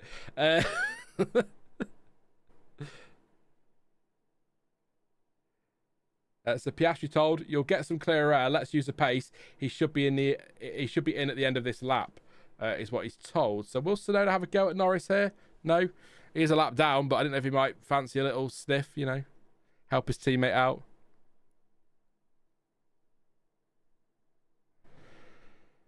Yeah, not sure what that's about, but a code for something. But 16.9 the gap between the two of them. So, what does Piastri do? What do you do if you're Piastri? It could be relevant because I think he's pitting. He is pitting. Irrelevant conversation. He's pitting. You pit at the end of this lap. I'd love Germany again, Warden of Souls. I would love to see Hockenheim. I'm perfectly happy as well with the new, it's not new, but you know what I mean, the new Hockenheim layout. I think that's a really good layout for racing. I'd be happy with that. I'd love to see the Nürburgring with its Grand Prix layout back. But yeah.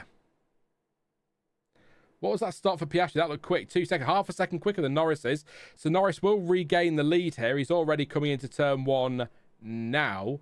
So he does have the lead. Piastri will have a bit of traffic, I think. He will indeed. But they should get out of the way. But he was half a second quicker in his stop. So that's good news for Piastri. But, I mean, half a second not make much of a difference at this stage, is it? So we've got Gasly and Tsunoda squabbling here. Piastri needs to stay out of trouble. Does Tsunoda know he's there? Oh, he didn't really, did he? But yeah. Does Gasly know he's there? Gasly doesn't know he's there. Oh, Piastri's on the grass. That'll be a penalty for Gasly. I'm absolutely adamant that'll be a penalty for Gasly. That's a lap driver. He needs to, I know he needs to be told by his team, but you can't do that. That might be trouble for Gasly there. Yeah, this is proper McLaren domination, mate. From this one, that nearly wasn't proper McLaren domination. Do we think this is the most dominant McLaren have looked this season? They were pretty strong in, was it Bahrain?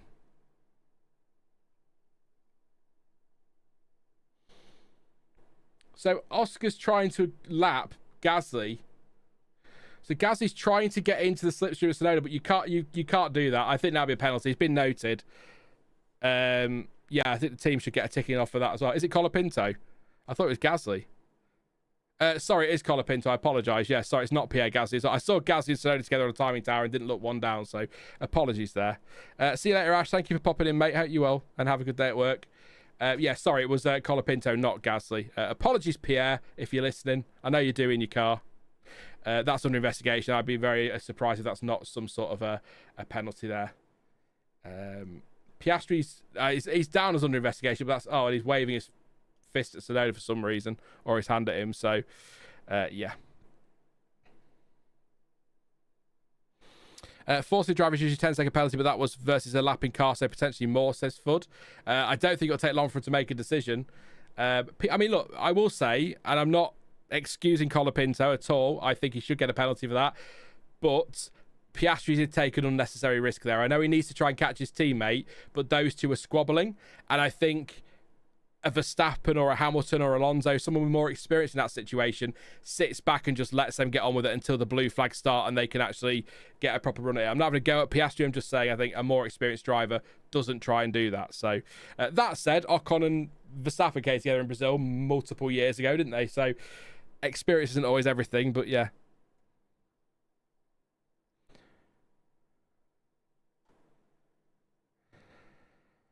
We have a what was it? I just read something from Metal Gear Solid Snake. Says the problem with this domination is that we have seen it before. Mercedes with Hamilton, Rosberg, and it's not good for the sport. But nice to see Norris back on top.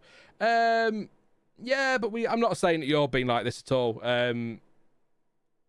But we do get a bit of doom and gloom around dominant periods, and then the sport always survives, and it's great fun afterwards. And we do, convert like next year. If we believe the whispers, Mercedes are going to be the comfortable favourites next year, so they may go into a period of domination again, but then you come towards the end of those regs like we are here and things do close up. So although this is a bit dominant for McLaren, it doesn't McLaren have won the constructors, it's done, right? It looks like it's between Norris and Piastri for the title, but I don't feel like 11 races in it's been a dominant season for McLaren. It has been, but it doesn't feel like it because we've had different winners, we've had a lot of action in races and plenty of stuff behind, so it's not the same as 5-second time penalty for Colapinto, by the way. It's not like previous domination where the front two just disappear every race and it's like, think back to even Verstappen dominating in 23. It doesn't have that kind of level of feel about it, if that all makes sense. Given how much the Mercedes engine failed lately, I'm not so convinced about the new engine. Or, counterpoint Red Raven, all the effort's gone into next year's engine, so reliability wasn't a priority for this year. Counterpoint. You're probably right. You usually are. But just a counterpoint to consider there. That maybe that effort's gone on next year rather than worrying too much about this one. Yeah, that's a good shout, actually, William. Early 2013 vibes. That's a very good shout. But with two teammates fighting for the title. That's a very good shout because you're coming towards the end of a regulation change. Red Bull, I would be amazed if after Silverstone they don't just switch full focus to 26 unless Max suddenly he wins at Silverstone and the McLaren's crap the bed, basically. I think they'll start focusing on 26 pretty much immediately after that. They've hinted at it. I think Helmut Marko said it'd be Spa or Silverstone. Silverstone or Spa at the latest. So focus on that. Ferrari need to start focusing on next year. It won't be long before Mercedes are doing the same. So it then becomes more dominant. That's sort of what happened with Vettel in 2013, wasn't it? Started well, looked like the favourite for the title, but then when everyone else went off to focus on 2014, he just kept winning and winning and winning. Was it 9 in a row he won? Back end of 2013? So we could be looking at that here, but I hope we still get some great racing in the midfield. I mean, we've seen some good stuff today.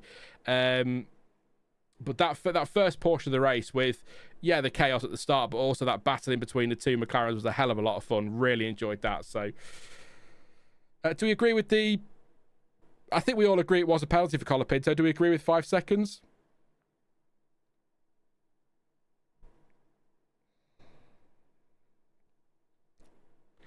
I know causing a collision and forcing a driver off track are two different things, but I think if Tsunoda's was a 10-second and he was in a battle for a position, should it be 10 for that when you're forcing a lapping car off track? And that's Hadjar side by side there with Ocon there, battling for that final points paying position. Ocon has it at the moment. Both have pitted twice, by the way. Hadjar has been on his tyres for 29 laps, it should be said. So he did pit under the safety car early on then, Hadjar. So that was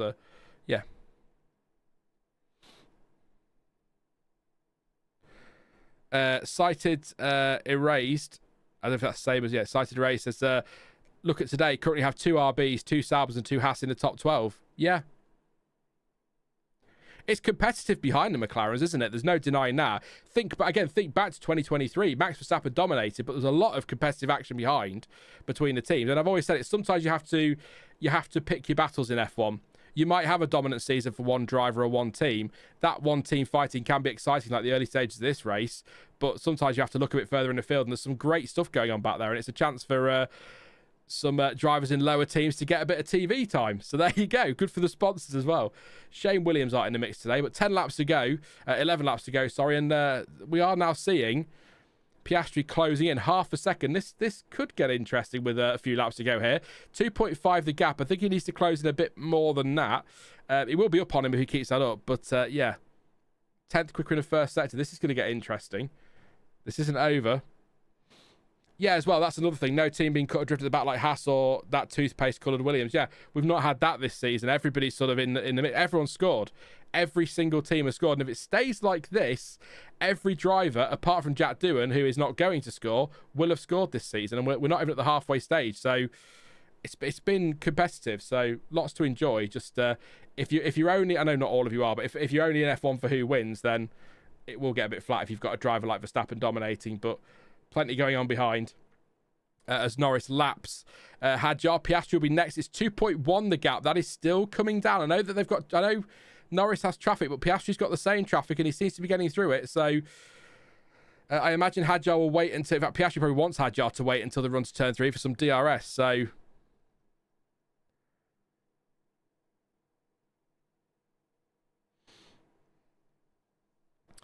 I mean, what... Tsunoda... Where is he? 15th. 10-second penalty still to take, has he? Yeah, he would have done. Yeah, it's not been served yet. So I'll just check, actually. Is he not? He's not pitted, has he, to serve it? So, yeah, so he's taking that to the end, isn't he? Unless they stick some softs on. Gap down to 1.9. Still angry about Alpine dropping Doohan because clearly Colapinto isn't doing any better, says Red Raven. Norris will pull away if need be, says David. He'll need to get on with it, David. Hopefully he will. The lack of real dominant team driver does make the season feel a bit slow, but I'm very excited to see all these teams who usually never see the top 10 finally get their chance to get some points. Says Icy Strawberry. Here comes Oscar, says CJT. It's 2 seconds now, so Norris has just picked up the pace a little bit. Did Piastri have traffic? No, not really. So that's 1.9 again now. So yeah. What is your take on Tsunoda taking Lawson's seat? Has he delivered? No, but I honestly don't think that anybody delivers in that seat. So I'd just leave Tsunoda in now for the year, and then if you decide at the end of the season not to give him next season in the new car, then go shopping for somebody else, see what's on the market. But I wouldn't make a change now. But I don't think it's made any difference. But I think you could have left Lawson in that car and it wouldn't have made any difference. So, yeah. As I said earlier, resigned to it, I think, Red Bull, that it's not going to work. I keep getting messages when I'm on a stream, and I wish people wouldn't. 1.5 at the front, by the way. Tsunoda has pitted, so will have served his penalty. They'll tell us if he does on the timing tower. It'll tell me, so I can let you know. Cue the Jaws music, yeah. I mean, Norris has picked up the pace, 1:108.2 on the last lap. So let's see what he does this time around. Watch him absolutely melt now.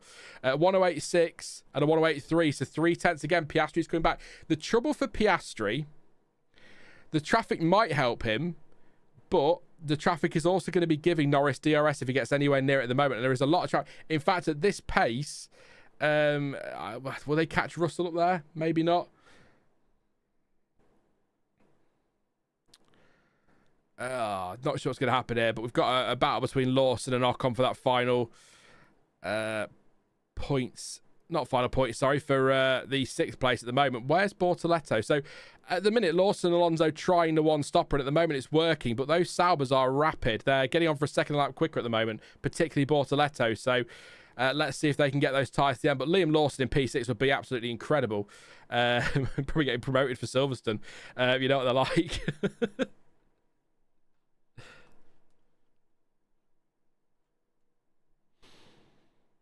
Piastri and Norris, but there's only a lap between them, by the way, in terms of tyre life, so there's not a massive delta there. So Piastri only 1 lap fresher, so shouldn't make much, if any, of a difference there, really. Not noticeable to us, I would have thought. I assume Tsunoda did serve his penalty. It's not come up on the timing screen. It usually does to say penalty served, but he definitely pitted, so he would have had to serve it. And he is 30 seconds behind Stroll, so that suggests he has. So let's see.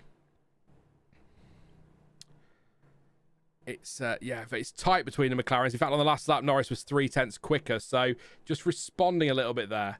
Needed to. He needed to. In fact, Piastri just slightly quicker on this lap. This could be a bit of an ebb and flow here. Yeah, demoted. Good point for Eurovision fan. Yeah. We have a bit of damage on our front wing, which is making the balance change a bit. Nothing we can do, just for your awareness, is what Norris has been told. I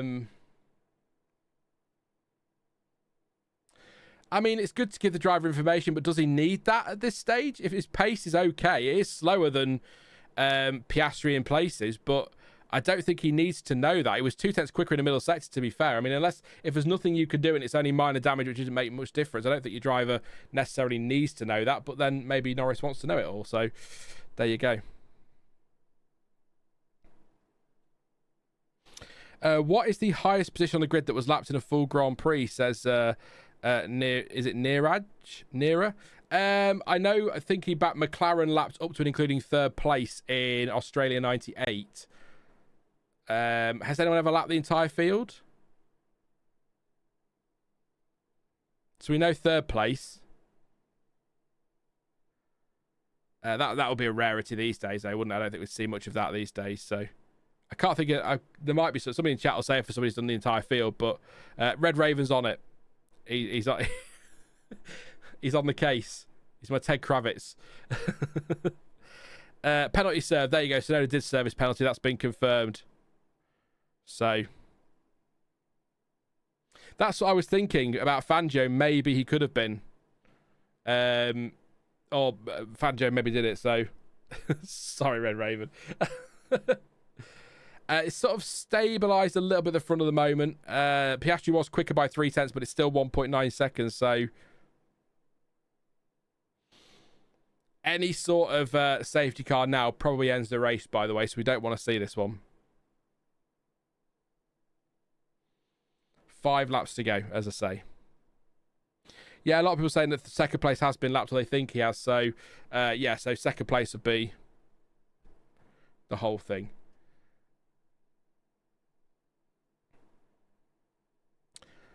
So we've got Lawson and Alonso battling. Tsunoda is trying to unlap himself behind. Bortoletto closing in as well.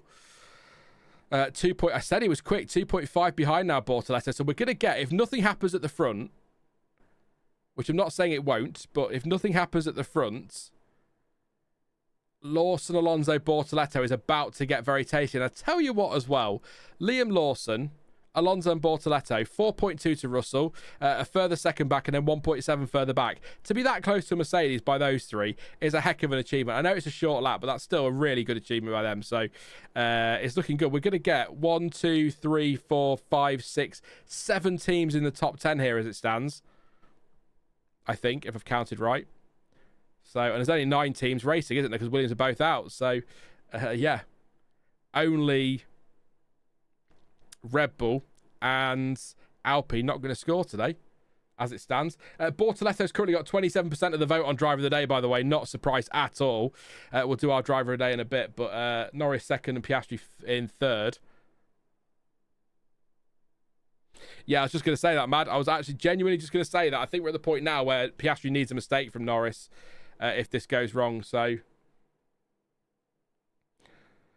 corner discipline turns 1 and 3. Pace in high speed is good, is what Norris is being told. So he's been coached to this one a little bit more by his engineer today. He's trying to get this one over the line. What I would say in respect to the championship, this is the sort of thing I was talking about yesterday. Piastri has got pace, has been threatening Norris. I think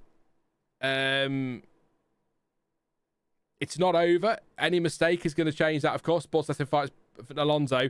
But if Piastri can't get it done, he's doing the right thing. Get second place. Put the pressure on, but get second place. Bank the points. Worry about Silverstone next week. That's what he needs to do as the championship leader now. He's got to think Alain Prost style. No, not turning in early to a chicane. I mean, managing the bigger picture. More to lose, I guess, is the point. So, bank the 18 points, come back next week and try for the 25. Adelaide 95, Damon Hill put second place Panis 2 laps down, only 8 finishes in that race. So there you go, there's your answer.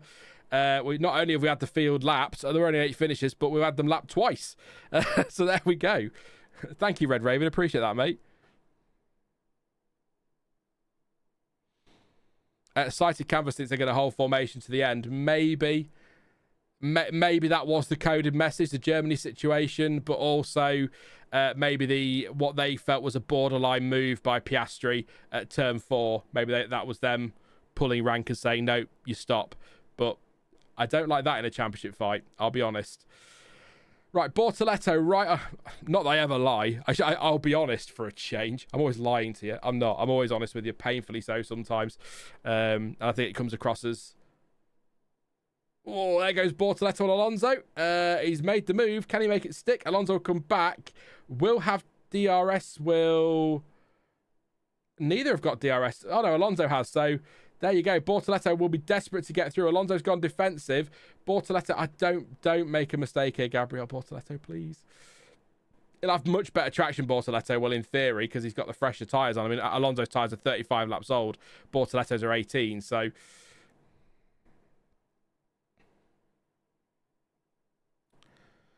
Gap's 1.5, and the problem for Norris is he's right behind this Bortoletto-Alonso fight. This is an absolute nightmare. For Lando Norris, it's 1.3. Piastri's coming, so Bortoletto has let him go, but Bortoletto will have to let Piastri go as well.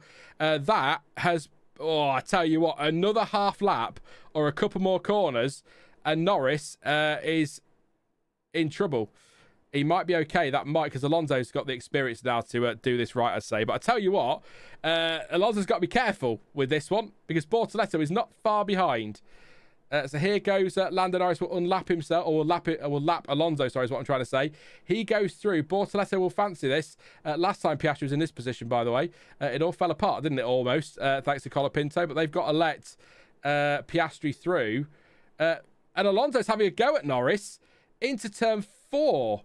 Trying to unlap himself, so close to contact. What's he doing? And lock up there from Piastri.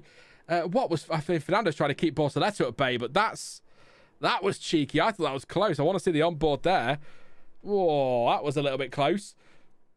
It's actually worked out quite nicely for Norris here, because now Piastri has caught these two on there, but it is the final lap anyway, so nothing's going to happen. But Lando Norris, I'm sure they're all going to say it, Norris's redemption, because it's all they like to hyperbole everything. But Lando Norris round the final corner to win the Austrian Grand Prix. Oscar Piastri will take second place. Really great battling between those two today. Got a little bit tense at the end, I'm sure, for Lando, but it all worked out okay. And actually, that ends Alonso and Bortoletto's race, doesn't it? So that confirms Liam Lawson in 6th. Charles Leclerc, he's on his way. He'll be there in a minute. For P3, second... No, ignore that. Third place for Charles Leclerc. 4th for Lewis Hamilton over the line. It will be 6th for Isack, for Lawson. 5th for Russell, but we've got to wait. They're down at turn 5 at the minute, so they're going to be a little while yet. So we'll just wait.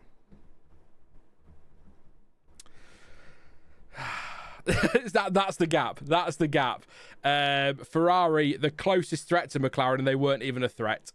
The gap was 20 seconds, basically, back to Leclerc, 30 seconds to Hamilton. We're still waiting for Russell to come round for P5 and Lawson for P6, the only two on the lead lap of the race. We'll go through the full order shortly, as always, and it's Russell over the line for P5, and then Lawson out the final corner for P6, and big points for Racing Bulls. Alonso 7th, Bortoletto 8th, Hulkenberg 9th. It was double points for Sauber, and 10th for Ocon. We'll go through the order properly, but Lando Norris is the winner of the Austrian Grand Prix. So I imagine the hype will be real. Yeah. There's no shade at all at Lando Norris for that, by the way. It's just the whole redemption thing this weekend is just so overdone. But there we go. what you're saying in chat. We'll go through the order in a second, by the way. If you do start to disappear, I know quite a few do once we finish the race itself, please do drop a like before you go. Really appreciate the support, and subscribe if you're new. Lots to come. Thank you to VJ, to Paul, to John and Natalie, to Mark, to Brian as well for subscribing, and surprises no yesterday too. Appreciate your support, so please do drop a like and sub before you go. We will be live for a little while yet, reacting to the race. We'll go through the order. We'll have a bit of a chat as well about what's going on post-race and what we're looking forward to next week, and then we'll wrap it up for the weekend. But yeah, Thomas will have a video out tomorrow, by the way. Just while they're getting back to the pits and before people disappear, just to let you know, Night Madness, but just to let you know,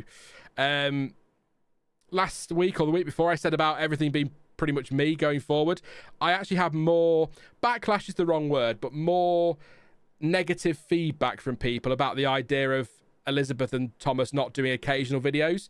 So we had a chat last week, and the idea is that we'll stick with what we've been doing until the summer break, and then we'll review everything. So you will still get occasional post-race weekend Thomas content and occasional Elizabeth content. You'll still get Sam on your shorts, don't worry, with his amazing quizzes that you've all been enjoying. But it will be, I think the best line is, it will be predominantly me, but we will still have guest appearances from Thomas and Elizabeth, and Sam will keep doing his shorts. You seem to love the quizzes. I'm glad you like the quizzes because they're good fun. So there you go, just to let you know. Thought I'd clarify that one because I don't want you to think I'm going back on what I've promised, but also I think it's one of those situations when it comes to Elizabeth and Thomas in particular that I need to listen to the quiet majority rather than the vocal minority on that one. So thank you for your feedback, appreciate it. I had a couple of emails actually on that one that were a bit disappointed to hear that. I think you enjoy the history videos with Elizabeth, so there we go. But yeah, that's the plan. It will be predominantly me, don't worry, I'm not going anywhere. I want to do this until I retire, which, contrary to the face, is a good 40 years away probably yet, but we'll see how we go. That might be ambitious. I've got to live that long first. Oh, that was depressing, wasn't it? Driver of the day, Gabriel Bortoletto. No surprise there at all. I'm going to disappear for 10-15 seconds, have a quick drink, so I don't spill it down myself. Then I will come back and we'll run through the order. We'll do driver of the day, we'll talk about the race, we'll talk about Silverstone, and I'll answer some of your questions as well. So give me 15 seconds.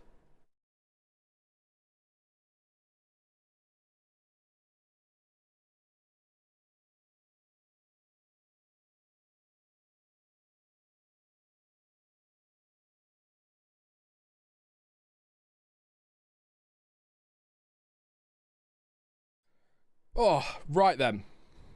If I just wait 5 seconds, I can get 2:17 on the timestamp and it'd be perfect for me. There we go.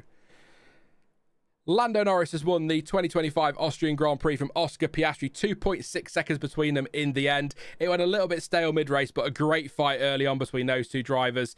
Some real wheel-to-wheel action. Close to contact as well at one stage, but big points for Norris. A good way to bounce back from Canada is how I would word it. And Oscar Piastri banking the best he could get today, thinking about the championship there. So good stuff from him. Charles Leclerc and Lewis Hamilton third and fourth. Great stuff for Ferrari. Very happy with that this weekend, but well, a long way off the lead. 20 seconds pretty much back to Leclerc, and then 29 seconds, nearly 30 seconds back to Hamilton.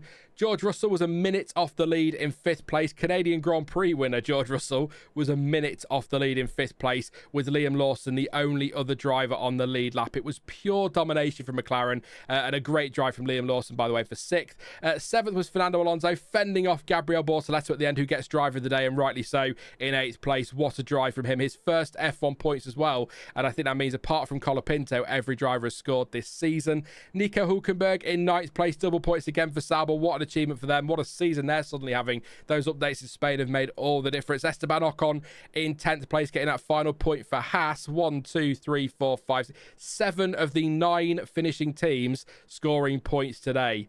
Wow, that's competitive. Ollie Bearman, 11th place, 14.8 behind his teammate, but a decent recovery there. 4 places up in the end. By the way, Hulkenberg gained 11 to get to 9th. Hadjar was 12th with Gasly in 13th. He'll be very disappointed with that. Struggled with his car a lot today.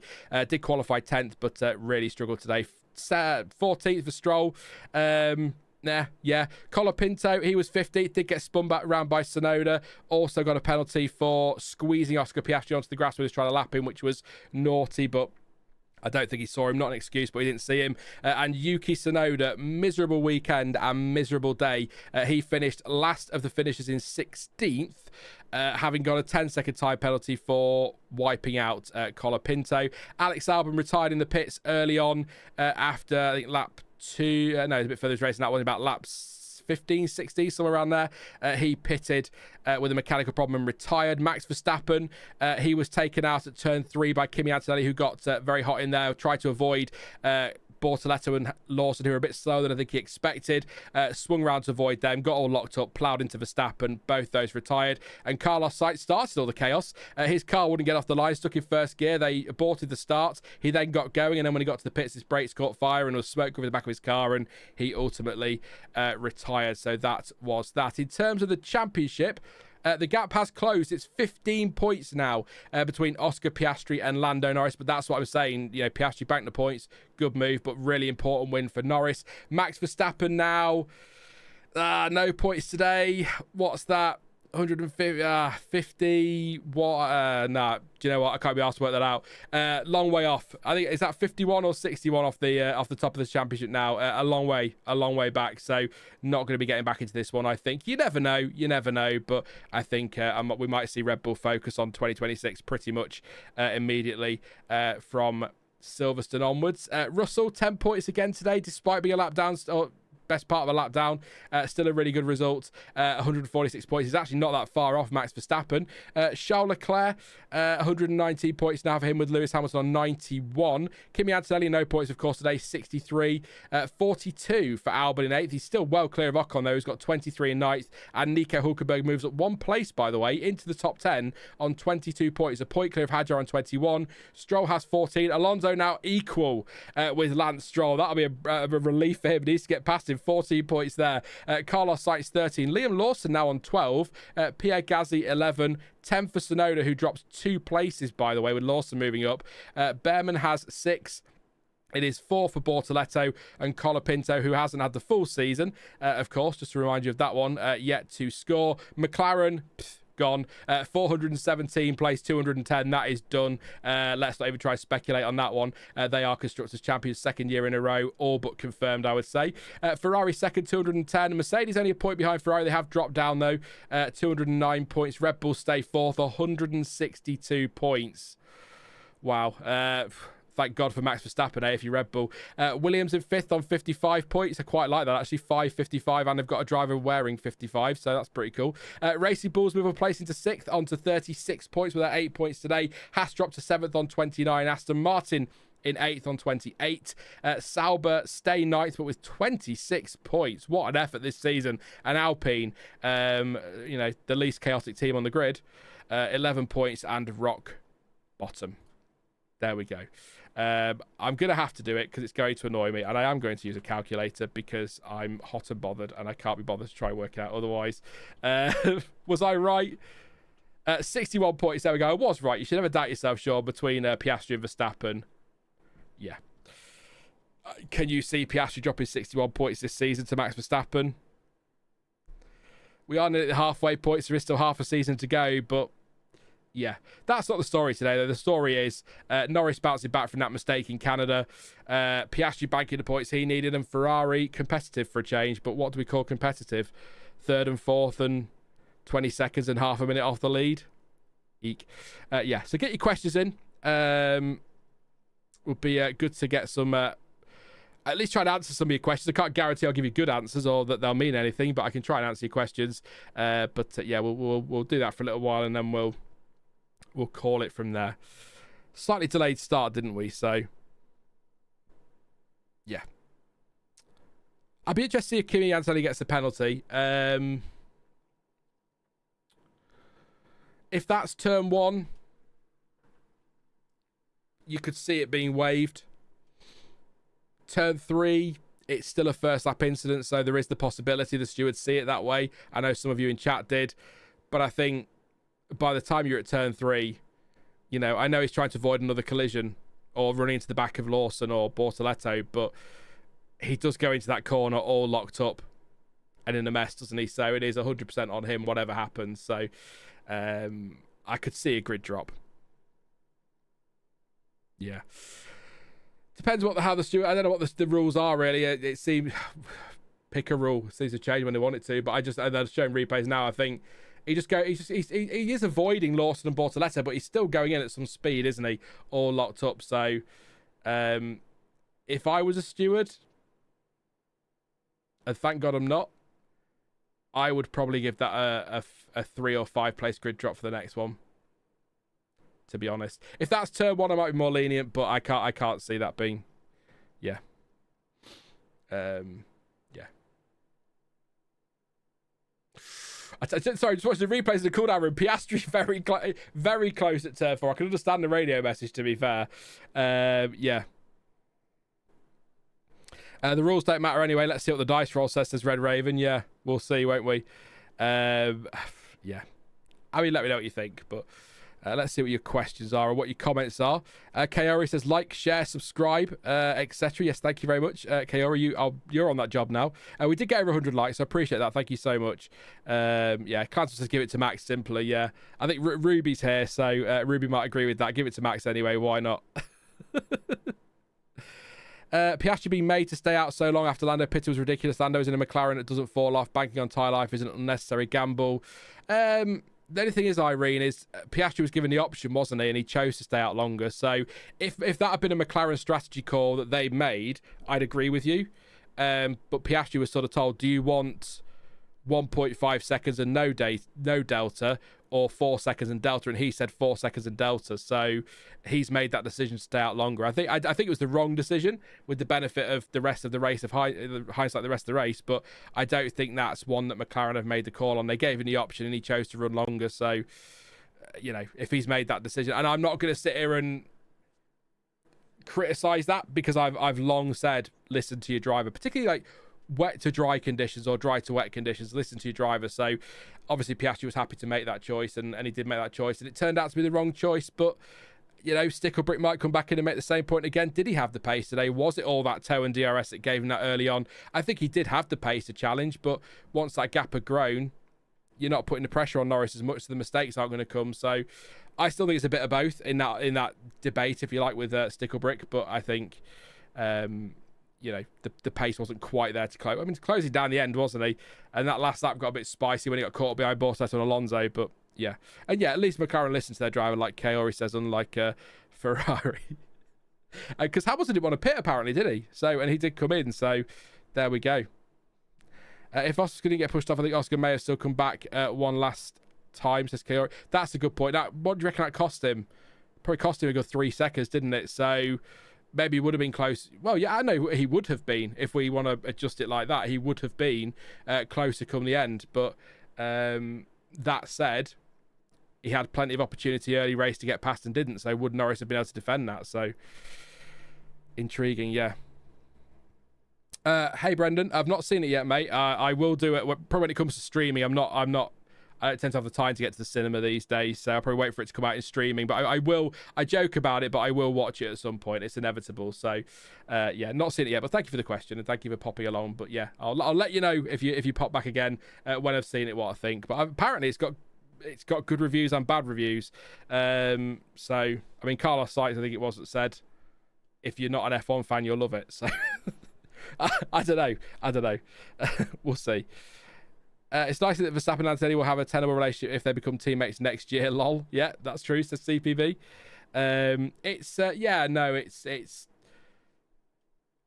It was interesting they didn't fall out, but I do wonder. Does Verstappen look at that as just a first lap thing? Does he think about Antonelli as a young driver and mistakes are going to happen? Maybe he cuts him some slack there. Like I say, if that's George Russell steaming into the side of him, it's maybe a different story. I don't know, but maybe we could read between the lines. I mean, you could read between the lines as Norris comes down to Bernie Ecclestone's height. I tell you, you're short. No disrespect when Lando Norris is to come down to you for a hug. You're pretty short there. No offense to Bernie, but it is true. What was I going to say? I'll say something really, really, really important and exciting there that's going to have completely gone from my mind. But yeah, you could read between the lines on this Toto Wolff, Max Verstappen, Antonelli stuff. I mean, Toto Wolff didn't go in on Verstappen over the stuff in Spain, did he? So you could read between the lines and all that. I think all this from Christian Horner about how Max Verstappen is getting annoyed at all this speculation linking him to Mercedes, but Max Verstappen could, one, easily come out and shut all that down immediately by saying he's staying where he is 100% next season, and two, you have to look at everything going on in F1. It's not just about contracts. It's not just about, well, Toto Wolff has said that Russell is the priority and Russell said that he wants to stay. That's great. But if Max Verstappen turns to Toto Wolff tomorrow morning and says, I want to drive for Mercedes next year, and they've got a seat open, he will sign for Mercedes. So you can read between the lines in it all. You can look at the not going in on Max Verstappen after Spain, which a couple of years ago Toto Wolff probably would have done, but because he's talking to Verstappen, he's not going to. You don't want to upset a potential new driver, whether that be for 26 or 27. So just bear that in mind. It's not always as cut and dry as Toto Wolff says he wants George to stay. George wants to stay. Sometimes you have got to read between the lines in F1, and it's quite clear to me that at the very least conversations are happening. And to be fair, I think everyone's been pretty open about that. Even George Russell said, if Max Verstappen's available, you're going to talk to him. So he knows those conversations are going on. He'll be having his own conversations with Alpine and Aston Martin and whoever else might be interested. But let's see what happens. But I don't necessarily read much into the Verstappen Antonelli exchange today being quite calm. I look at that more as a 4-time world champion seeing a young driver making a mistake on the first lap of a race and sort of been like, I'm paraphrasing or making up what he said because we don't know what he said, but something along the lines of, you need to be more careful, mate, but these things happen. Had that been a Russell or a more experienced driver like a Leclerc, for example, that's probably a whole different exchange. Bernie is so short that his supermodel wife towers over him like his mum, says Daniel. I still think it's ridiculous that Russell is in jeopardy, says Irene. Yeah. I think I'm probably just stealing things from my video that I made last week, but so I'm sort of repeating myself on it. But if Max Verstappen's available, you've got to keep a seat open as long as you can until he tells you he's not interested, because no matter how good Russell is, right, I'm not throwing any shade at George Russell. I'm sat in a Mercedes shirt, so I can't today. It's against the law, right? So if you potentially, again, if we believe all the rumours and speculation, if you potentially are the team to beat next year with your power unit at the very least, you know that if you've got the fastest car on the grid and you put Max Verstappen in it, you're going to win the World Championship next year. Probably for a couple of years. Do Mercedes know absolutely 100% for sure that George Russell can do that? He's stepped up this year. He's driven brilliantly at times. I think it is his best start to the season, and I think it's the best we've seen him drive. But we don't know if he could carry that team to a championship. He's leading it well, but we don't know for sure. You know, Max Verstappen does it. So I agree with you, Irene, that it's crazy that we're talking about a guy in jeopardy who's had such a good start to the season, the best he's ever been driving in Formula One. But when Max Verstappen's available and you've potentially got the car to beat next year, you've got to at least explore that. Some would argue that maybe Antonelli's more at threat. He is still young. You could probably afford to give him a year on the sidelines or loan him out to another team for a season or two. But does Toto Wolff want... Can his blood pressure cope with another Hamilton Rosberg situation? That's the question for Toto Wolff, I suppose. So it's a difficult one. So I don't know what the Antonelli contract situation is. That's the other point. I read yesterday that it was only 2025, but I don't know if Mercedes have confirmed that. So he could be the one to make way. Of the two, if Verstappen's available and you had to replace one, you probably would replace Antonelli. But if he is your superstar for the future, what do you do with him? And do you want to give him that kick in the gut? It's really, I actually think it's a tougher situation than people realise for Mercedes. They could almost, it sounds awful, they could almost do with Russell having a shocker of a season, couldn't they? And that solves your problem straight away. So, could you loan Antonelli to Alpine, for example? They might be looking for a second driver next year. Could you loan them to Alpine? They're going to have a Mercedes engine, so he's going to be working with the same power unit. Could that be an option for them? It's difficult, but could you imagine Red Bull loaning Max Verstappen when he was younger to Renault? Probably not. But then again, I suppose you could argue they technically loaned him to Toro Rosso. That is their junior team, but he was a Red Bull driver, so I suppose he's learning his trade there. But you know what I'm getting at. I wouldn't want to be making that call. But I will always make the point, if Max Verstappen's available, as a team principal, I do everything to sign him. Even if I'm the team principal of Sauber, I'm doing everything to sign him, even if it's not realistic. That's it. So I just feel a bit sorry for George. I agree. I'm not disagreeing with you, Irene. I think it is a bit ridiculous, but ultimately, when Max Verstappen's available, you've got to go for it. Surely. I've gone going back on what I said now. I said would guarantee the title. Nothing's guaranteed in F1. Of course it isn't, but as good as guaranteed. You know he's going to be able to win you a title. If you've got the best car on the grid. Can they be 100% sure Russell and Antonelli can? I don't know. It'd be interesting to see. It's probably my gut feeling right now is that it all comes to nothing and Russell stays where he is and Verstappen stays where he is for at least next year, and maybe 27 it changes. But we've seen some weird stuff happen in F1 with driver transfers in the last few months, let alone over the years. So who knows? Would they have to work on a setup of his car to suit him? Questions. I don't think so. I don't think so, because Verstappen, before the car was built towards him, was still winning races in the Red Bull when it wasn't the fastest car, wasn't he? So I think he's more likely to adapt to a Mercedes than Russell would be able to adapt to that second Red Bull, if you follow what I'm saying. I think he would be easier to adapt for him. It's really hard. I wouldn't want to be making that decision, because you're either gonna have to loan out your young protege who you think is the best thing since sliced bread and the up and coming superstar, the next Verstappen or whatever they want to call him, or you've got to let a driver who's driving the best he's ever driven and giving you his best start to the season, for a driver that might only be around for 3 years before he gives up F1. So, and just on that, by the way, we'll move on for Verstappen in a second, but a lot of people make a lot of fuss about this. He doesn't want to be racing in F1 for much longer. He's always sort of said he doesn't want to race into F1 into his late 30s and 40s. Into his late 30s and into his 40s, like Alonso and Hamilton. That question gets put to him, is that I don't want to be racing into my 40s like Hamilton and Alonso. But he's only 27.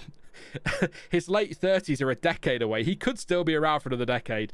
I think he'll have another contract after this Red Bull one. I think he'll stay beyond 28. He might not go much further than that.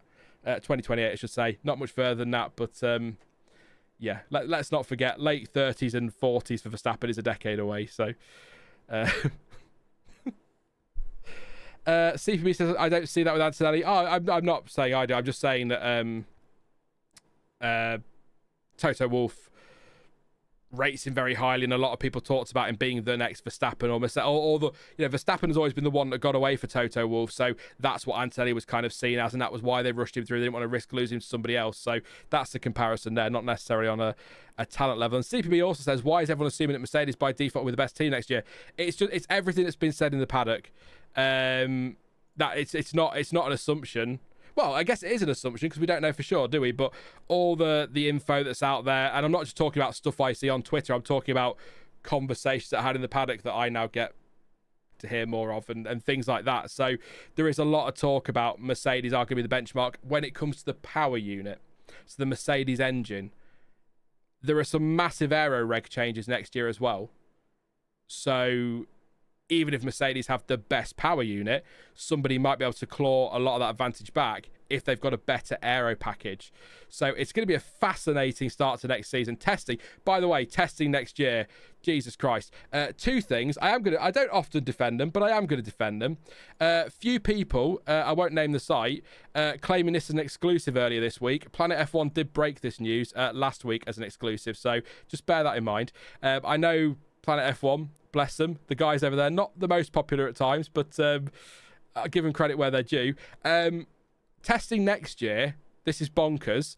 There is a 5-day test at the end of January 26th to January 30th in Barcelona, and it's a 3 days per team. So 5-day test, only only teams can only participate in 3 days, and those extra days are contingency for weather. If you've been following F1 for a while, you'll know this. A few years back, we had snow in Barcelona, which cost an entire day of testing. So it's going to be a 5-day test, but you can only run for 3 days, and that's just in case we get weather. So fingers crossed, teams spread that out a bit. Otherwise, we're going to end up with no snow, 3 days of running, and then 2 days of nothing. So let's see what happens. There's then going to be another test in Bahrain on February 11th to 13th, a 3-day test, and then another test in Bahrain, February 18th to 20th. So we've got, what is it? What's that? 8, 9, 10, 11 days of testing next year.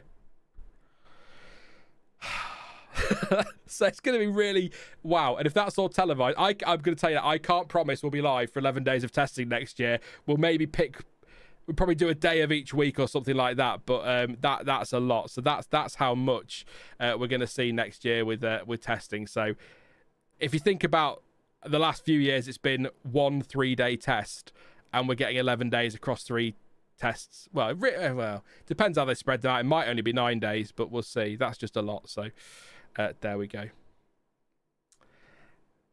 Yeah, content, Sean. Content, exactly. That's all that matters. It might help that winter lull, to be fair. So yeah, but my point was that interesting in testing will be, I don't think we'll be able to read who's where in testing, and probably until we get to the first race of the season, which is the case most seasons, to be fair, but certainly with these new regs. But it'll be interesting to see who comes out of the blocks quickest and who tweaks what they need to as time. It's going to be really interesting few weeks in testing. It really will be. But it's June, nearly July somehow, and I'm already talking about testing, so there you go. But I just thought I'd make the point just to let you know. But yeah, you've got to remember as well with Mercedes, teams like Mercedes, certainly Ferrari. I think probably Aston Martin as well. Mercedes are a manufacturer, an engine manufacturer. Ferrari are an engine manufacturer. They're building their car and power unit together. So in theory, their power unit and car integration should be a lot smoother and a lot more coherent, let's say, than McLaren taking a Mercedes engine and then trying to stick it in the back of that. They'll have all the parameters they need to work within and all the dimensions and all of that business, but there's still something to be said for a team working on an engine and a car at the same time and working them together rather than having to put somebody else's engine back in the car. Red Bull as well, of course, will have an RBPT, Ford, BLT, LOL engine in the back of their car, so they're a good point as well. But no Renault, of course. They won't be doing any power units next year because they've decided that they want to prioritise their sports car brand, and everyone owns an Alpine. Anyway, that's enough for next year. What do we think of the race? Let me know any more questions you've got. We'll see what I Red Raven's best power unit doesn't mean a thing if the engine goes up in flames 24/7. I've already come back with a counterpoint on that, so we'll not get back into the that conversation again. Pascal says Barcelona test will be behind closed doors. I read that somewhere some time ago. I don't think there's been anything official on closed doors. I can ask the question and let you know next weekend. See if anybody tells me anything. I asked Thomas to do some digging. I don't know if it's officially official, but it probably will be. Because if you recall, pre-2022, we had a Barcelona test behind closed doors, didn't we? Behind closed doors. We still got clips, we still got highlights, and there was still timing data out there. So I don't know how behind closed doors it was, but I take your point. So they might do the same again, but I'd be surprised. I wouldn't put it behind closed doors because you can charge tickets for that. It's all about money, so there you go. How many active aero fails causes crashes in testing, says Korn. I think, wider point, the start of next season will be very much like the start of 2014, where everything just fails all the time. Every team has problems. I mean, if you go back to 2014, Vettel retired very early on. Hamilton retired early on. Some cars didn't even make it to the grid because of reliability.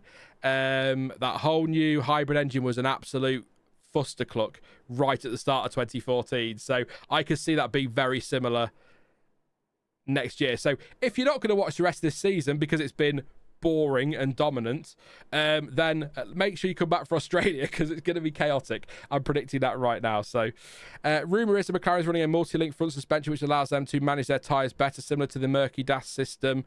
If true, does it carry over to next year, and do teams adapt it?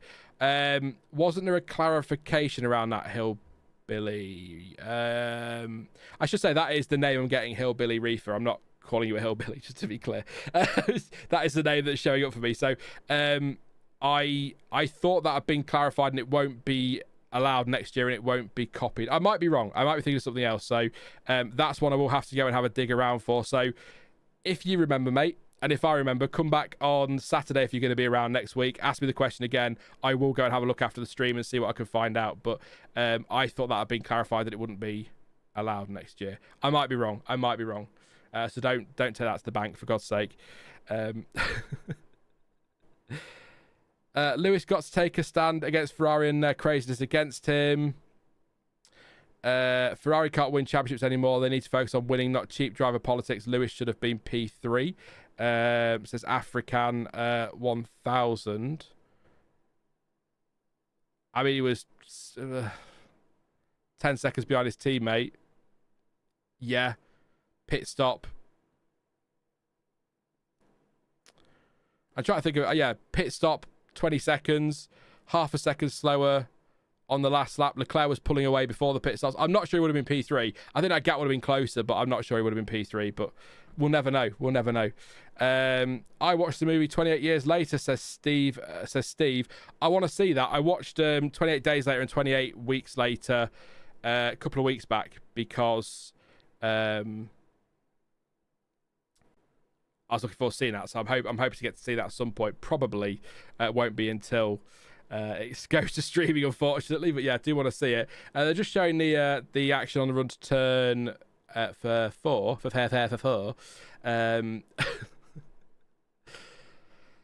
Between Piastri and Norris to see what's going on here. I think we're probably overanalyzing it as always, but we'll see it. Look, I say overanalyzing. I could watch Anthony Davidson at the Skypad all day quite happily. Yeah, it's all this squabbling early doors, and it was he has a go. He does have a go to turn 6, doesn't he? But there was a couple of moments here. This one, the turn 6 one, then the one a bit later on at turn 4. I thought they were coming together. I really thought they were coming together, but it didn't happen. Thankfully, for McLaren's sake. Imagine that. But yeah, they've really. Look, they were going to win the constructors anyway, weren't they? That's pretty much done. The drivers is going to be between these two now, so you can still call. Look, you can still call Verstappen an outsider. I certainly will be hoping that he's an outsider and gets himself back into play later in the season. Anything can happen in F1, as we saw last year. Things can turn, but at the moment, as somebody else said earlier, it feels like a reverse 2013. But at least we've got two teammates fighting at the front, so it'll still be pretty good fun to watch. So, yeah.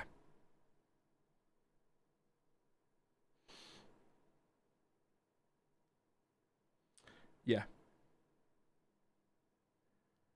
So Pierre, they're just Anthony Davis talking about what I was saying, that stay behind that DRS line before you get there. So, where do you think Sauber will finish? Williams is too far ahead, but I believe that with the current form, P7 is possible. What's your thoughts? Says Pascal. Has the app updated? I don't know the app because the driver thing has gone down for me, so I can't see it now, unfortunately. Let's have a quick look. Teams. It has been updated. If they carry on as they are, I think 7th is possible. Haas are 3 clear. Aston are only 2 ahead. But that car seems to be... I mean, Racing Bulls are only on 36. 10 ahead, so it's not inconceivable that 6. But I'll go... For you, Pascal, I'll say 7th. But play it conservative. I think they've got a shot at 8th here, which I think, actually... If you'd have said that to me at the end of last season, I wouldn't have believed you. So that's a huge step forward for Sauber there. I think 8th place is a good shot. Do they want it? Do they want to finish much higher with all the aero time they'll get next year? Who knows? Annette says Anthony Davidson is a better analyst than driver. Ouch. Red Raven says, I'm not so sure Williams are as out of reach as one would think. I mean, if they keep going the way they are, they could yet end up 10th, couldn't they? I mean, it's just falling apart for them this season with that reliability. So, yeah. Pascal will be happy with 7th or 8th. Yeah. Do you think Gabriel Bortoleto could be an attractive option for a different, different team right now? For example, Flavio Briatore and Alpine.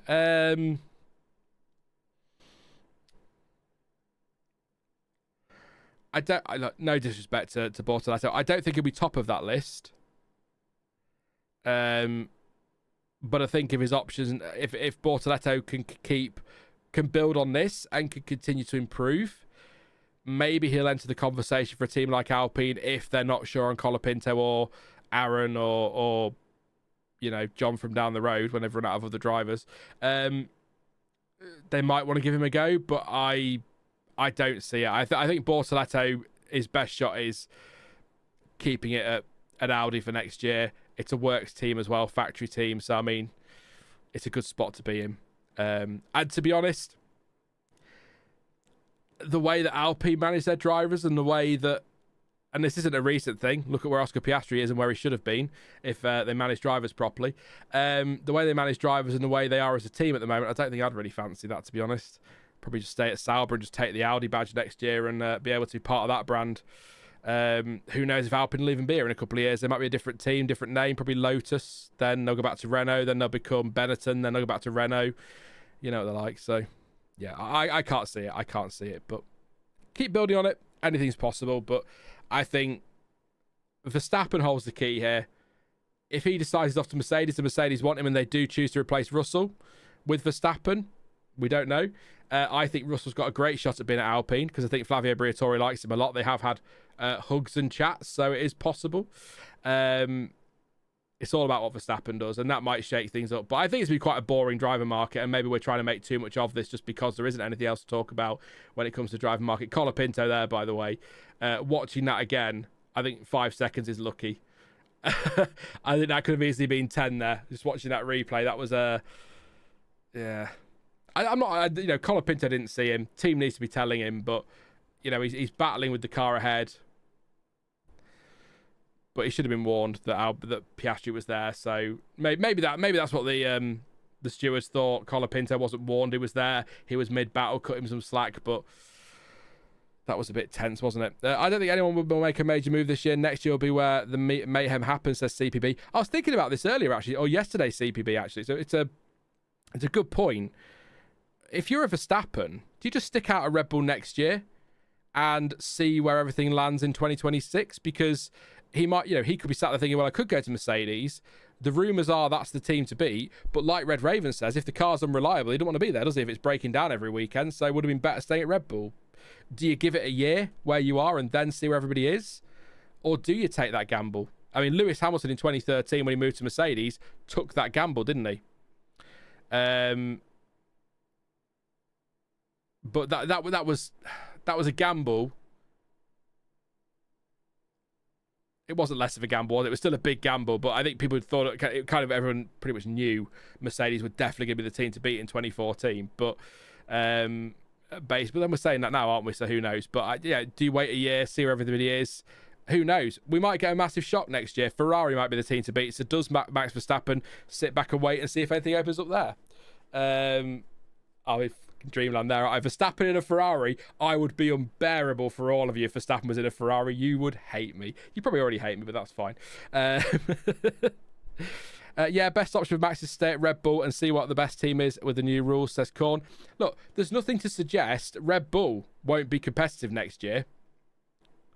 Yes, they're building their own engine with Ford, so that's a new partnership, so that's tough. But they could, if Pierre Vacher and co can get it together, they could build a decent aero package which claws some of that back. So don't forget, Red Bull, even when they've had difficult seasons, have still been a top 4, top 3 car, and Verstappen's still been winning in it. So I think if as long as Red Bull have a car inside that top 4 in terms of speed, I think Verstappen still wins races. So I don't think he'll have a miserable year next year, but I hope for his sake it's not back to the Renault days where it's blowing up every week, because that was frustrating. But yeah. I think the Hamilton-Mercedes move was completely unexpected back then, says Red Raven. Yeah, it was. Apart from Eddie Jordan and a couple of others, there wasn't a lot of talk about it, was there? I think now we get more talk because of social media, and I know we still had social media in 2013, but it wasn't as prominent in F1 as it is now. It didn't really blow up until Liberty Media came in, so we probably get more talk now than we would have done. You know, had this level of interest in internet, social media stuff been a thing in 2013 with F1, we probably would have heard more. But yeah, it was pretty unexpected. It really was. So, my Lord Maximus will vanquish the puny grid with an iron fist. All thy bitches will bow down to him. Bitches will bow down to him. Says CPB. Yeah. I've been playing not Lord of the Rings, Knights and Merchants of an Evening, a classic game, one of my probably my favourite PC game of all time. These last few weeks, just been playing in the evenings. It's a thoroughly enjoyable game. I think it's from 1998, 99, still around there. Love that game. And that's what that's just reminded me of now. There you go. Liam Lawson chatting to Sky. Probably pretty happy with 6th place today. Big points as well. Needed that boost of confidence too. So, yeah. Any more questions, or are we going to wrap it up for today? I might give it 6 minutes. We'll go to half past the hour. So that seems like the right thing to do. Just a reminder, Thomas will have a video out. I don't know if it's going to be a wrap or if he's got something he wants to talk about from the race specifically. We'll see what he says later, but that'll be out tomorrow. Probably, if it's a wrap, probably tomorrow mid-morning lunchtime. If it's something a little bit slightly more evergreen, you know, a bit more opinionated and analytical of a specific incident, maybe it'll be the evening, but we'll see. I probably won't be editing it till tomorrow because it's a bit hot in here today now, so we'll probably go and do some other bits, do some writing. People forget how terrible McLaren's reliability was in 2012. It was shocking. It was that. I'm not saying the decision was taken in Singapore, but that TV shot, you'll know the one I mean, after he was leading the race and his car failed, and there's this shot where sort of a high shot of him walking away from his McLaren. In my head, that's when the decision was made. It may not have been. It may have been a week later. It might have been before that even happened, but that was the point for me where in my head Hamilton went, that's it, I'm going to go take a gamble, screw it. Are we going to have a Wednesday waffle stream with you and Jonty, says CPB? I do want to do the Wednesday streams. It's just, it's you may have noticed we do 7-day content. It's 7 days a week content now. It's daily content in some form, whether it's a long form, a short form, or a live. And although Sam might front those shorts, I'm still involved in that process. So it's just finding the time to squeeze in extra live streams at the moment. So what I would say is I want to do more. Because we are a community here and it's nice to do these, but we're just still, even though we are pushing a year since this all started, we are still very much working on processes and things like that. It's a bit more complicated than I think we all expected on how it's going to work for daily content, but we are getting there, so bear with us. But I'd like to do some more streams because it's stuff like this where we should be talking about the race. It'd be nice to do that in a separate stream so we can really get into it properly, but yeah, it's also a little bit difficult as well with to react to these while I'm listening to them because I can't really hear them, so I'm trying to talk to them. I basically sit here in silence and listen to what they're saying and relay it to you. I can't do that. So I was going to ask you all, by the way, if you preferred the watch-alongs or reactions, but it's a bit late to do a poll now because I might do that next weekend, so we've got ideas. We're just plotting things for the summer. We want to review everything for the summer break and come back with the Dutch Grand Prix with everything in place that we want, that has worked, get rid of stuff that hasn't worked, and come up with a new schedule. So I might poll you on that next week. Although it feels a bit silly giving a poll in a race watch-along, asking people watching a race watch-along if they'd rather a reaction or a watch-along, because you're surely going to vote watch. Anyway, whatever. Maybe in the community thing. Streams of Jonty basically write themselves. Yeah, all you have to do is pop in chat, put some conspiracy theory in there, and that's me and Jonty sorted for an hour and a half. we will be gone, and we'll be down. I mean, look at the testing rabbit hole me and Stuart ended up down when we talk about Eddie Irvine. Where did we end up with that? That's one of the greatest things I've done on this channel, and I wish you could be bothered to sit through 8 hours of stream to find it again and clip it up because it was brilliant. It was about 20 minutes, but it was still well worth watching. Kaori says, especially after his Beyond the Grid interview. Oh, talk about something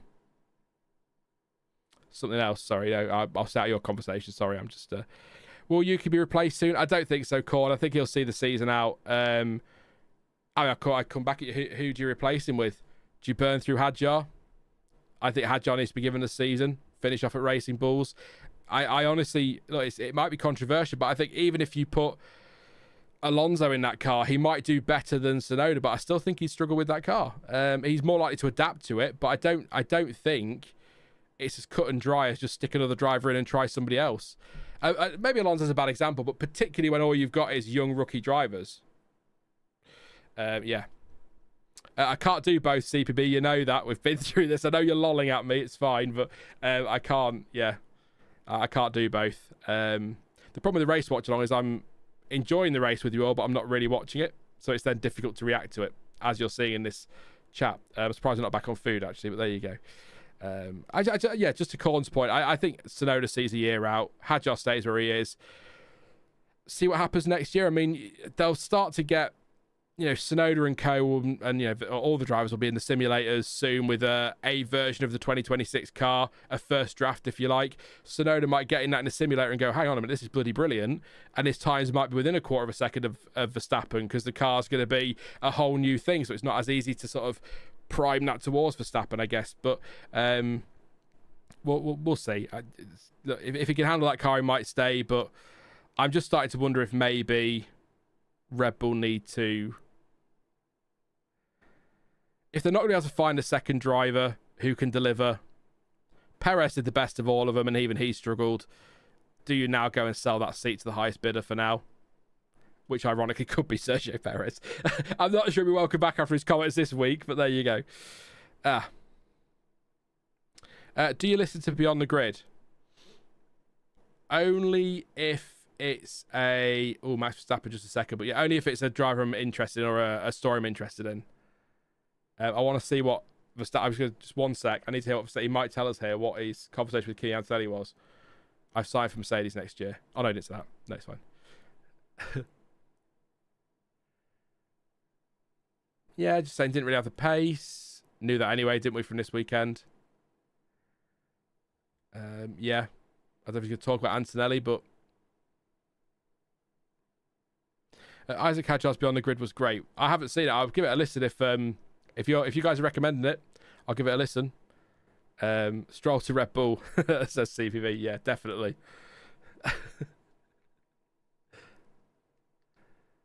Not talking about that specifically, just saying that asked about the championship there, said they're going to try and do their best. But yeah. Yeah, I tell you what, he doesn't look all that disappointed. I guess if how can I word this?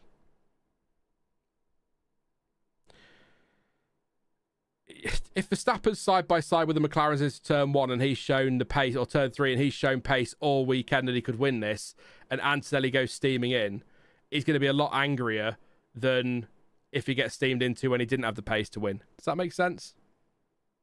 I don't know. I'll give the Hadjar one a listen then if that's recommended by you guys. I definitely will. Because that's three or four of you recommending it. So we'll definitely go with that one. Any final questions? Then I am going to wrap up because it's we're getting to the point where Sean's just talking about nothing in particular, as usual. He basically said already he wrote the championship off, so I'm not surprised. Yeah, he said that before this weekend, didn't he? And he probably, even earlier in the season, that he was not talking about it was, I think, the phrase that he used at the time. He may have said something since, but yeah. I tell you what, look at that again. Sorry, just very quick at turn 3. You look at that. 5 margins in F1. Liam Lawson very nearly didn't get 6th place today. Because Antonelli steams into Verstappen and then continues on and does at least seem to make some sort of contact or close to contact with Liam Lawson. Watching on board with Gasly here, this might give us a good view. So yeah, the cars in ahead are slower, and that's what's caught Antonelli out. But it's still his mistake, so there's no doubt about it. I want to see what this angle is that he's got here. Could be interesting.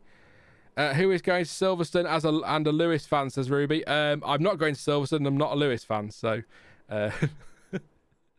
I've got to do my streams next weekend, so it's gonna be cooler though, which is a good thing. I think actually, I don't want to get anyone excited. Early forecast for next weekend at Silverstone when I checked on Saturday were for rain. I'll tell you what, we'll do that and then I'm going to sign off. Let's check that one for you. I'll go to the BB. I think actually I've got Silverstone saved on here because I'm a loser. Yeah. Yes, thunderstorms on Sunday and 22 degrees. In fact, thunderstorms from 2 p.m. and the race in the UK starts at 3 o'clock UK time. So thunderstorms at 2 and rain until about 7 p.m. And it's supposed to be a bit drizzly and misty and miserable on Saturday as well. So classic British weather. I will caveat that, though, by saying it is Sunday and that's a week away. And yesterday on the weather, it said that tomorrow was going to be 33 degrees. It's now down to 30. So, you know, who knows? Yeah, exactly. Yeah, exactly. God, it'll pee it down after the race. We'll wrap it up there then. Thank you so much for your company this afternoon. It's been a lot of fun. Nice and waffly at the end as well. So not very coherent, I'm sure, but we're just having a chat, so it's all good stuff.